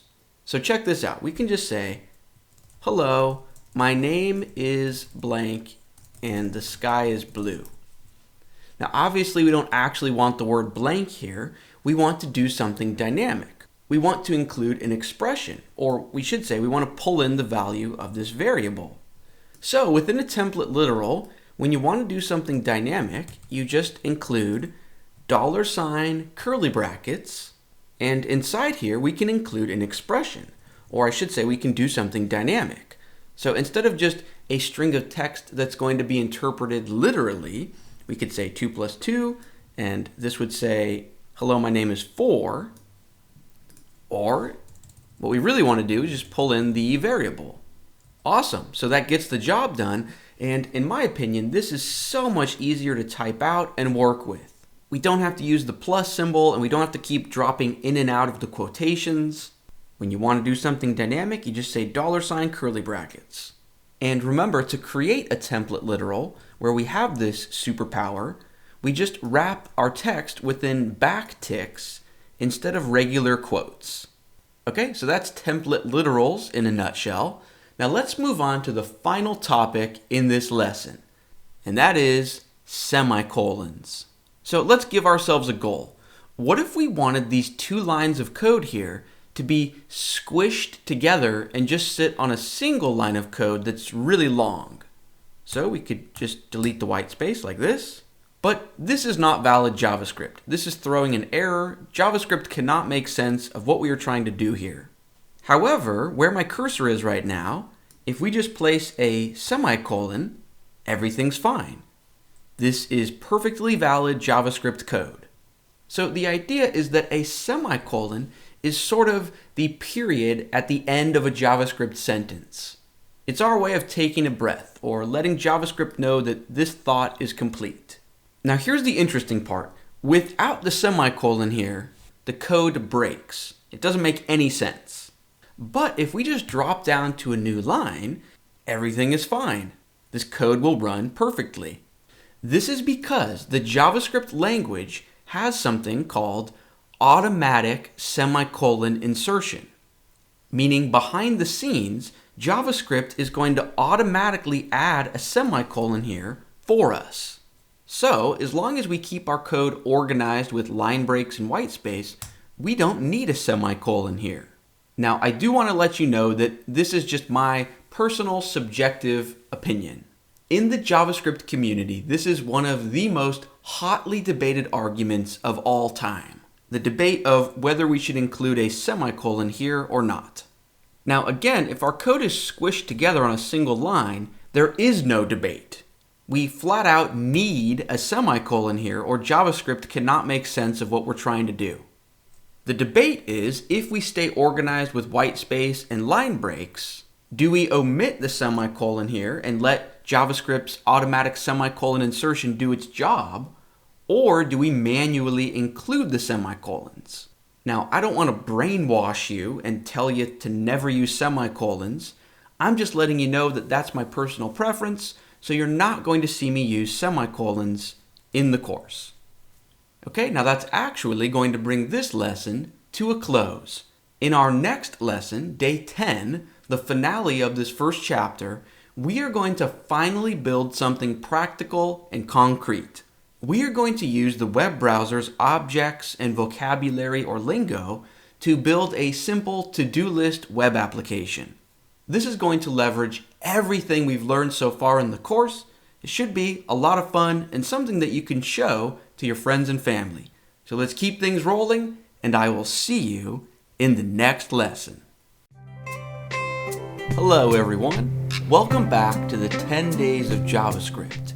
Here we are in day number 10, the finale of this first chapter, and in this lesson we are going to finally move from theoretical to practical, or from abstract to concrete. I want to begin by showing you the finished product of what we are going to build together in this lesson. So we've got a headline here, to-do app, and then we have a form or input field which I can type into, feed cat. Submit it, it gets added to this need to-do list. And I can add a few others, so buy carrots, walk dog, wash car, and now if I want to get rid of one, maybe buy carrots, maybe I completed that task, I can just click the delete button for that one, and it's gone. Now clearly this app is very simple, right? There's not a whole lot going on here. However, it gives us enough to sink our teeth into for us to really learn a lot about front-end JavaScript and working with the web browser. So without further ado, let's jump right into the action. Go ahead and create a brand new code pen, and instead of JavaScript, let's actually begin with a bit of HTML. Let's begin by creating a heading level 1 that reads to-do app. And just a quick note that I want to keep the focus in this course on JavaScript instead of HTML.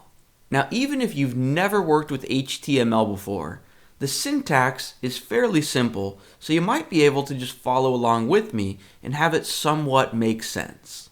But if it's super confusing, you might just want to pause this lesson and go search Google or YouTube for a quick HTML beginner guide. You don't need to do that preemptively. I would only do that if the HTML is making zero sense to you and you're super confused.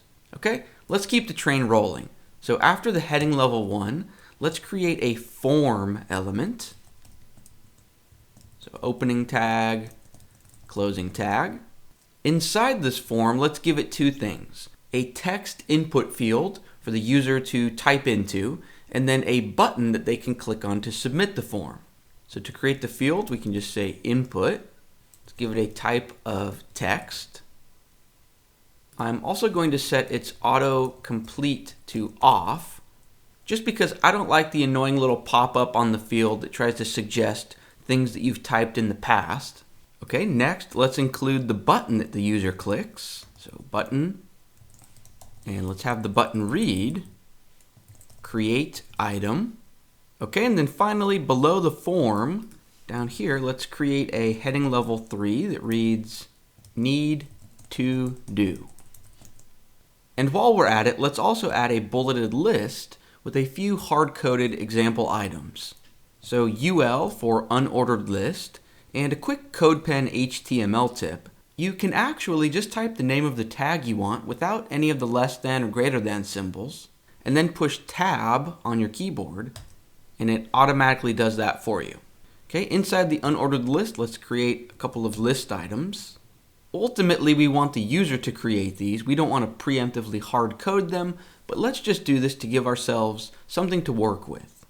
So I will say buy carrots, and then we want to include a button here that says delete. And I'm just going to copy and paste this a few times just so we have something to look at. So maybe buy apples, buy lettuce. Okay, now all together, this HTML should look something like this in the web browser, right? So this is our basic user interface for the app. Now, when a user visits the app, we don't want there to actually already be items like this. We would expect this to be empty, and then the user would use the input form to add the items.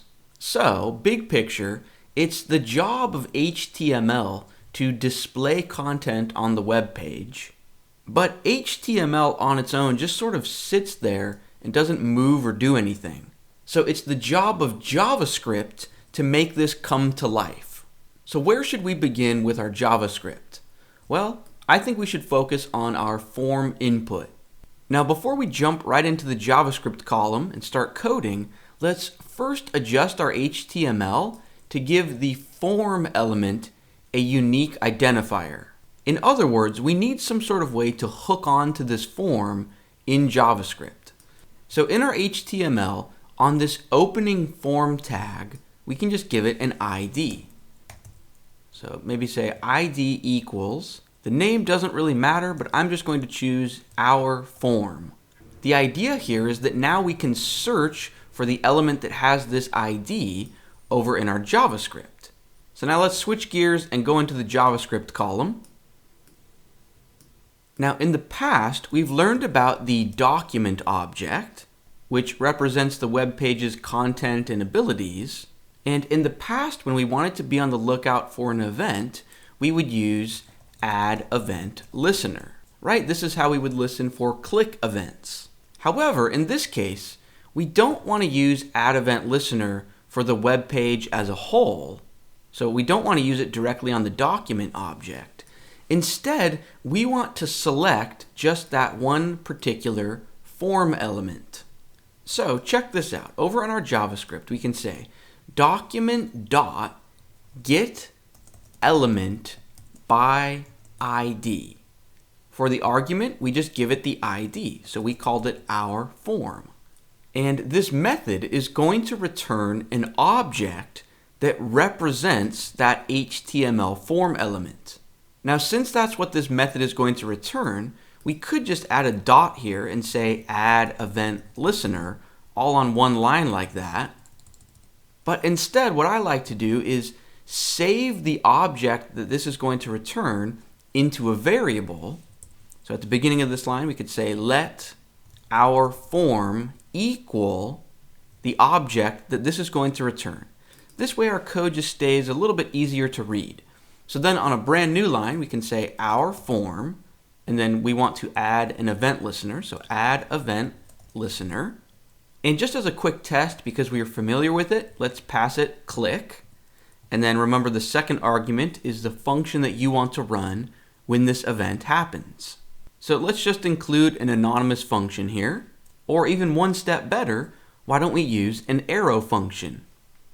So parentheses, and then the arrow symbol, and then curly brackets, and we can drop down inside the curly brackets. And just as a test, when someone clicks anywhere on the form, let's show an annoying alert pop-up message that says, "Thanks for clicking the form." Okay, now let's test out our code.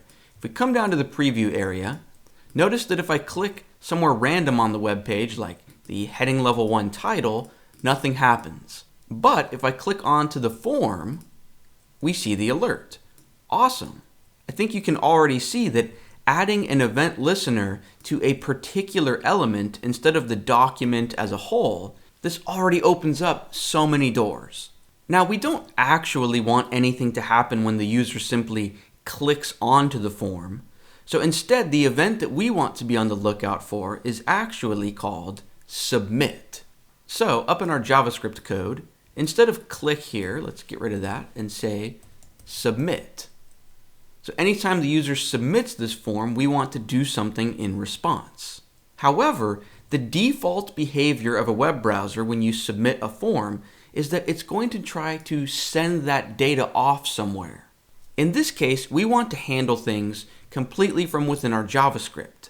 So we don't want the web browser to try and send the data anywhere. So what we can do, within the parentheses for our function here, let's include a parameter. I'm going to call it E, but you could name it whatever you want.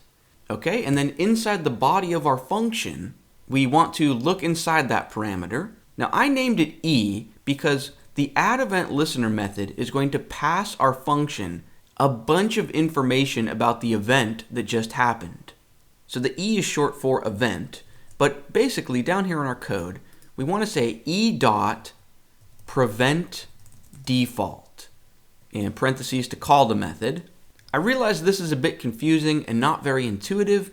It's just one of the intricacies of the web browser that we have to deal with, right? Its default behavior is to try and refresh or reload the web page and send that data off somewhere. We don't want that to happen, so we are just preventing it. Okay, now let's check out our app again. So now I'm free to click onto the form and nothing happens. But as soon as I try to submit it, awesome, we see our alert. Okay, now next, we don't actually want to show this annoying pop-up. So when the user submits the form, what we really want to do is grab the value of whatever they typed into this field and then add it as a new item into the list. So we are going to need to be able to access this input field from within our JavaScript. So let's go into our HTML and give it a unique ID. So we have something to hook onto. So back up in our HTML column, here is the input that lives in our form. And maybe right after the word input, let's give it an ID. And you could come up with any name you want, but I'm going to call it our field. Okay, our field. So then over in our JavaScript, just like we did with the form, remember we created a variable that stored the object that represents that HTML element. Let's do the same thing for our field. So up here, I'm going to say let our field equal document get element by ID, and it had an ID of our field. Okay, now in our function that runs when the form gets submitted, instead of this annoying alert pop-up, let's get rid of that. And just as a test, let's log out to the console whatever the user has typed into that input field. Right? We want to practice accessing the user's input. So we know that that field is represented by this our field object. So we can just say our field. And in the web browser, the object that represents that form field has a property, so we can look inside the object, for the property named value. Let's test this out. So back on our web page, be sure to open up your console. If I type into this field, hello there, and submit, awesome. In the console, we see hello there. Now we don't actually want to just log it to the console. What we really want to do is add a new item to the bulleted list. So why don't we go into our HTML and give this unordered list an ID so that we can hook onto it from within our JavaScript. So in the HTML, down towards the bottom, remember the bulleted list is contained in this unordered list element. So on the opening UL tag, just say ID equals, the name I'm going to choose is our list. Okay, so we can hook onto this in our JavaScript. So back in our JS code, up at the top, let's create an object that represents that unordered list element. So let our list equal document get element by ID, our list. Okay, now we could write the necessary code right within this arrow function, but I want to stay organized. So down at the very bottom of our code, let's create a brand new function and name it create item. The name doesn't matter, that's just what I'm going with. So parentheses, curly brackets. Okay, now up in our arrow function, instead of logging to the console that value that the user typed in, instead, why don't we just pass it to our new function? So instead of console.log, let's just say create item.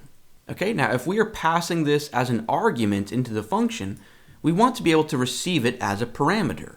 So in our create item function, let's just include an X or something easy to type for the parameter. Okay, now here's the fun part.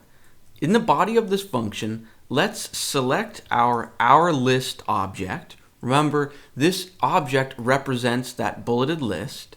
And then let's look inside it and call a method named insert adjacent HTML.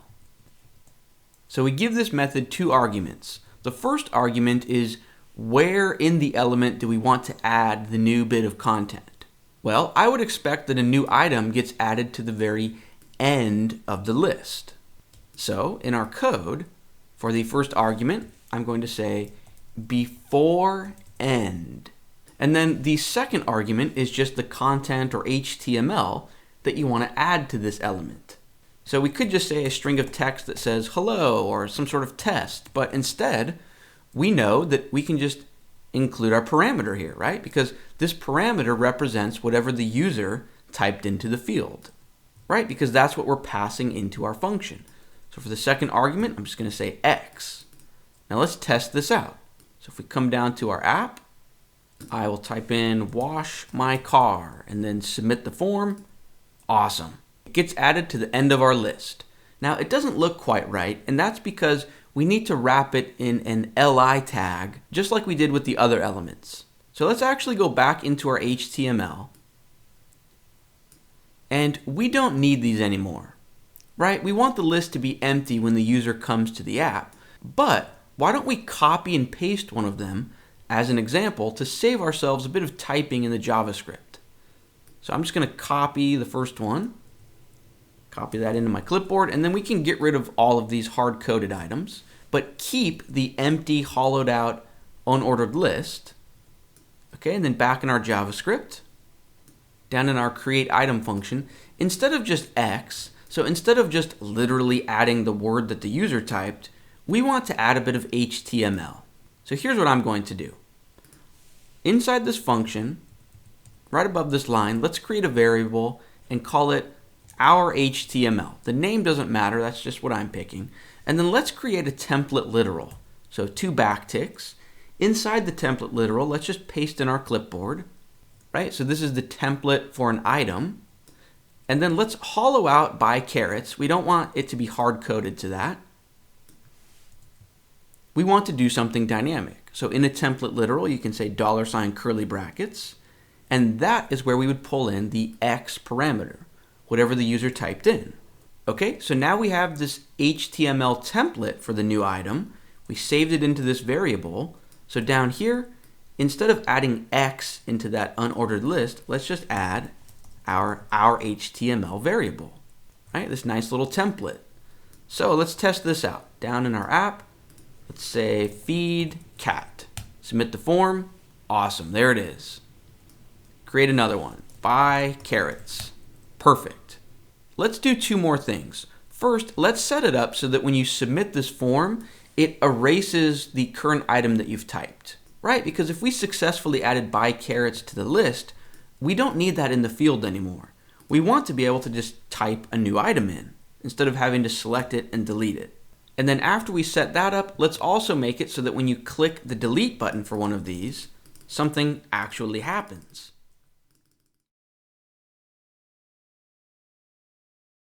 And then after we set that up, let's also make it so that when you click the delete button for one of these, something actually happens. Okay, but let's start with auto-clearing the field when you submit it. So up in our code, inside our create item function, why don't we just add a new line and say our field, right, the object that represents that element. Let's look inside it to access its value, and then let's just set its value to equal an empty string. Okay, also, if the user clicks the submit button instead of hitting enter or return on their keyboard, I think it would be cool if when they submit, if the text field got automatically selected or focused again, so that if they wanted to add another item, they wouldn't need to manually click the field again. It would just already be selected and ready for them to type. So in our code, we can also say our field dot and then call a method named focus. Okay, let's test this out and see how it works. So buy carrots. It got rid of it for me, and I can just keep typing. Feed cat. And even if I use the submit button, so walk dog, and I click this, it automatically selects it. Awesome. Now let's finish up our app by working on the delete functionality. So we want to respond to the event of the delete button getting clicked. Now our first instinct might be to try and use the add event listener method, right? So maybe try to select all of the delete buttons and then call add event listener, but we would run into an issue. And that is that when the app first loads or when the web page first loads, there aren't going to be any items, right? This area is going to be empty. So there would be no delete buttons. And in JavaScript, you cannot add an event listener to something that doesn't exist yet. Now there are several ways around this problem, this issue of adding events for future elements that don't exist yet, but right now I'm going to show you probably the simplest way of handling it. Why don't we do this? Down at the very bottom of our code, let's create a brand new function. So function, let's name it delete item. The name doesn't matter, that's just what I'm going with. Parentheses, curly brackets. And inside the body of this function, just as a test, let's create an alert pop-up that says delete requested. Okay, now the question is, how can we run or call or execute this function when the user clicks on one of the delete buttons? Well, in our create item function, remember this line of code where we are creating the HTML template for an item? Well, here's the HTML for the delete button. So check this out. On the opening button tag, we can just say on click equals, and then we can just give it a little bit of code to execute. So we can just say delete item, parentheses, to call that function. So let's test this out. Down in our code, if I add an item, buy carrots. And if I click the delete button, awesome, we see that delete requested pop-up. Okay, now we don't actually want to show a pop-up. What we really want to do is delete this list item from the list. However, imagine we have maybe several items in the list. When we click a button, we need to know which item just got clicked on, right? We need to know which list item to delete. So check this out. Within our HTML template, inside the parentheses for delete item, when we are calling it, we can just say this. Because the web browser considers each HTML element an object, well, when this function runs, what is the object that is calling it? You guessed it, it's the element. So if JavaScript considers that the object that is executing this function, that's what it's going to set the this keyword to.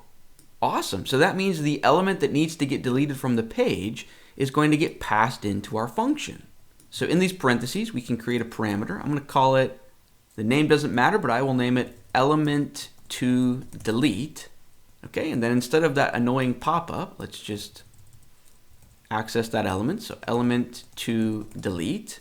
Now this is going to point towards the delete button that got clicked. But we don't just want to get rid of the delete button. We want to get rid of the entire bulleted list item. So we can just say dot parent element. And that's going to select the HTML element that is housing this element. Okay? So once we've selected that, then we can just call dot remove to remove the element. All together, let's test it out. So buy carrots, walk dog, feed cat. And if I want to get rid of walk dog, let's click delete. Awesome. Now that's going to bring the hands-on portion of the lesson to a close, but let's talk about where we go from here. Because there's one huge glaring problem with our app, and that is that every time the web page gets reloaded or refreshed, all of the user's items and data is going to get reset, right? If I come up to our code and even just add a couple of forward slashes to force CodePen to reload the page, all of our data is gone. Obviously, this is a big problem. So in the real world, we would need to store this data somewhere. Now we could save it to the user's physical device using a web browser feature named local storage, but that's not ideal because if the user switched from their phone to their laptop to their desktop to their work computer, their data is not going to follow them around. So in the real world, the only practical solution for some sort of persistent data is to send it to a server or some computer that's, quote, in the cloud in order to save it to a database. Now, databases do not understand web page elements, meaning we can't exactly just send a bulleted list of HTML content over to a database. Instead, we want to send raw plain data, like strings of text, or objects, or arrays. So that's why we spent so much time in this chapter learning about the JavaScript language itself and working with raw data. Because as we saw in this lesson, working with the web browser is relatively easy. The challenge comes when we realize that we need to manage two completely different things. So one is the raw data, for example, right, an array of the user's items like this, buy carrots, walk dog, feed cat, right? Servers and databases want raw data like this. But raw data like this doesn't mean anything to the users that are actually using our app, right? So the other thing that we need to manage is the visual user interface. Now, managing those two different things at the same time can be very overwhelming, and this is why libraries like React and Vue.js and Angular are so incredibly popular. Now, ultimately, in the real world, I do recommend using one of those libraries. However, until you can clearly understand and describe the problem that these libraries are solving, I recommend staying away from them, because I've seen countless beginning developers suffer from the disease that is called trying to learn everything at once and getting confused and giving up. This is a disease that plagues millions of people around the planet. Now, I'm not proposing anything extreme. I'm not saying that you need to be skilled enough to create your own library before you use someone else's. I totally disagree with that line of thinking. All I'm saying is give yourself a chance to understand the bigger picture, how all of the puzzle pieces fit together, and at least understand the problem that a library is solving before using said library. Because I guarantee if you genuinely understand the need for a library and how it fits into what you're trying to achieve, it makes learning the library 500% easier. It makes it a piece of cake. Okay, but learning a particular library is not the goal of this course. Our goal is to understand the full scope, the full stack of an application. In this lesson, we saw the general idea of how JavaScript can control the web browser. So, up next, in our next chapter, we're going to dive deeper into why we need a server, or at least a third-party service, where we can send our data to. Now, a lot of people get intimidated when they hear the word server or cloud. But I can tell you right now that with the right guidance, there's nothing to be scared of. We're going to walk through the server side of things together, and it's actually surprisingly simple. So let's keep things going, because this is where our progress is just going to start skyrocketing. We understand the basics of the JavaScript language itself, and now it's time to just see how all of the different environments work together, right? We just took a look at the web browser. Up next, we're going to learn about Node, and then eventually we can learn about MongoDB and how to save our data in a database. If you can seamlessly tie these three environments together, you are a full stack developer and you are incredibly in demand. So let's keep our momentum rolling, and I will see you in the next chapter. Hey, congratulations on working through this entire video. I know it was a long one. If you enjoyed this video, you might enjoy the full course that this was an excerpt from. So in the full course, we learn about server-side and Node, but also how to work with a database like MongoDB, and we build this simple social network application together. So users can sign up for an account, they can log in, log out, they can also follow each other, create blog posts, and then your homepage feed contains posts from the users you follow. And what's cool, in 2024, I just added a brand new chapter, not just with live chat, but where the chat persists even as you navigate from page to page. And this is not using any sort of a framework like React or HTMX. Although those are very useful in the real world, I think there's maximum educational value to learn how to build sort of a single page application like this from scratch. So in this window, I'm logged in as the Brad user. In this window, I'm logged in as Barks a lot. And I could say like, hello. And then, back in this window, say, hey, Barks a lot, this is Brad.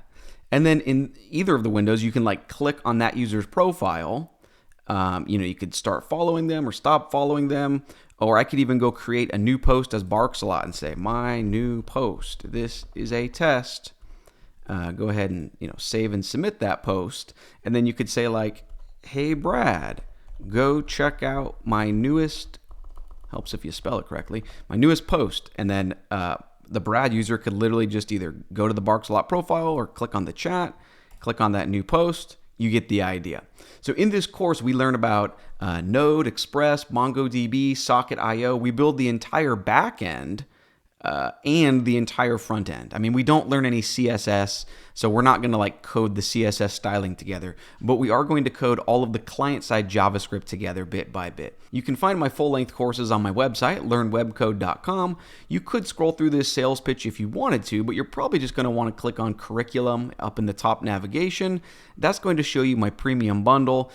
As of today, it includes 6 different courses. So the one that we just worked through in this video, or the very first chapter, is this yellow JavaScript course, full stack JavaScript, but the bundle also comes with my Figma to full stack, my Laravel course, my MySQL course, React JavaScript course, WordPress development, and you also get access to an exclusive Discord chat community. Also, you'll receive access to any future courses I add to this bundle down the road. Thank you so much for watching this video. Take care, and I'll see you soon.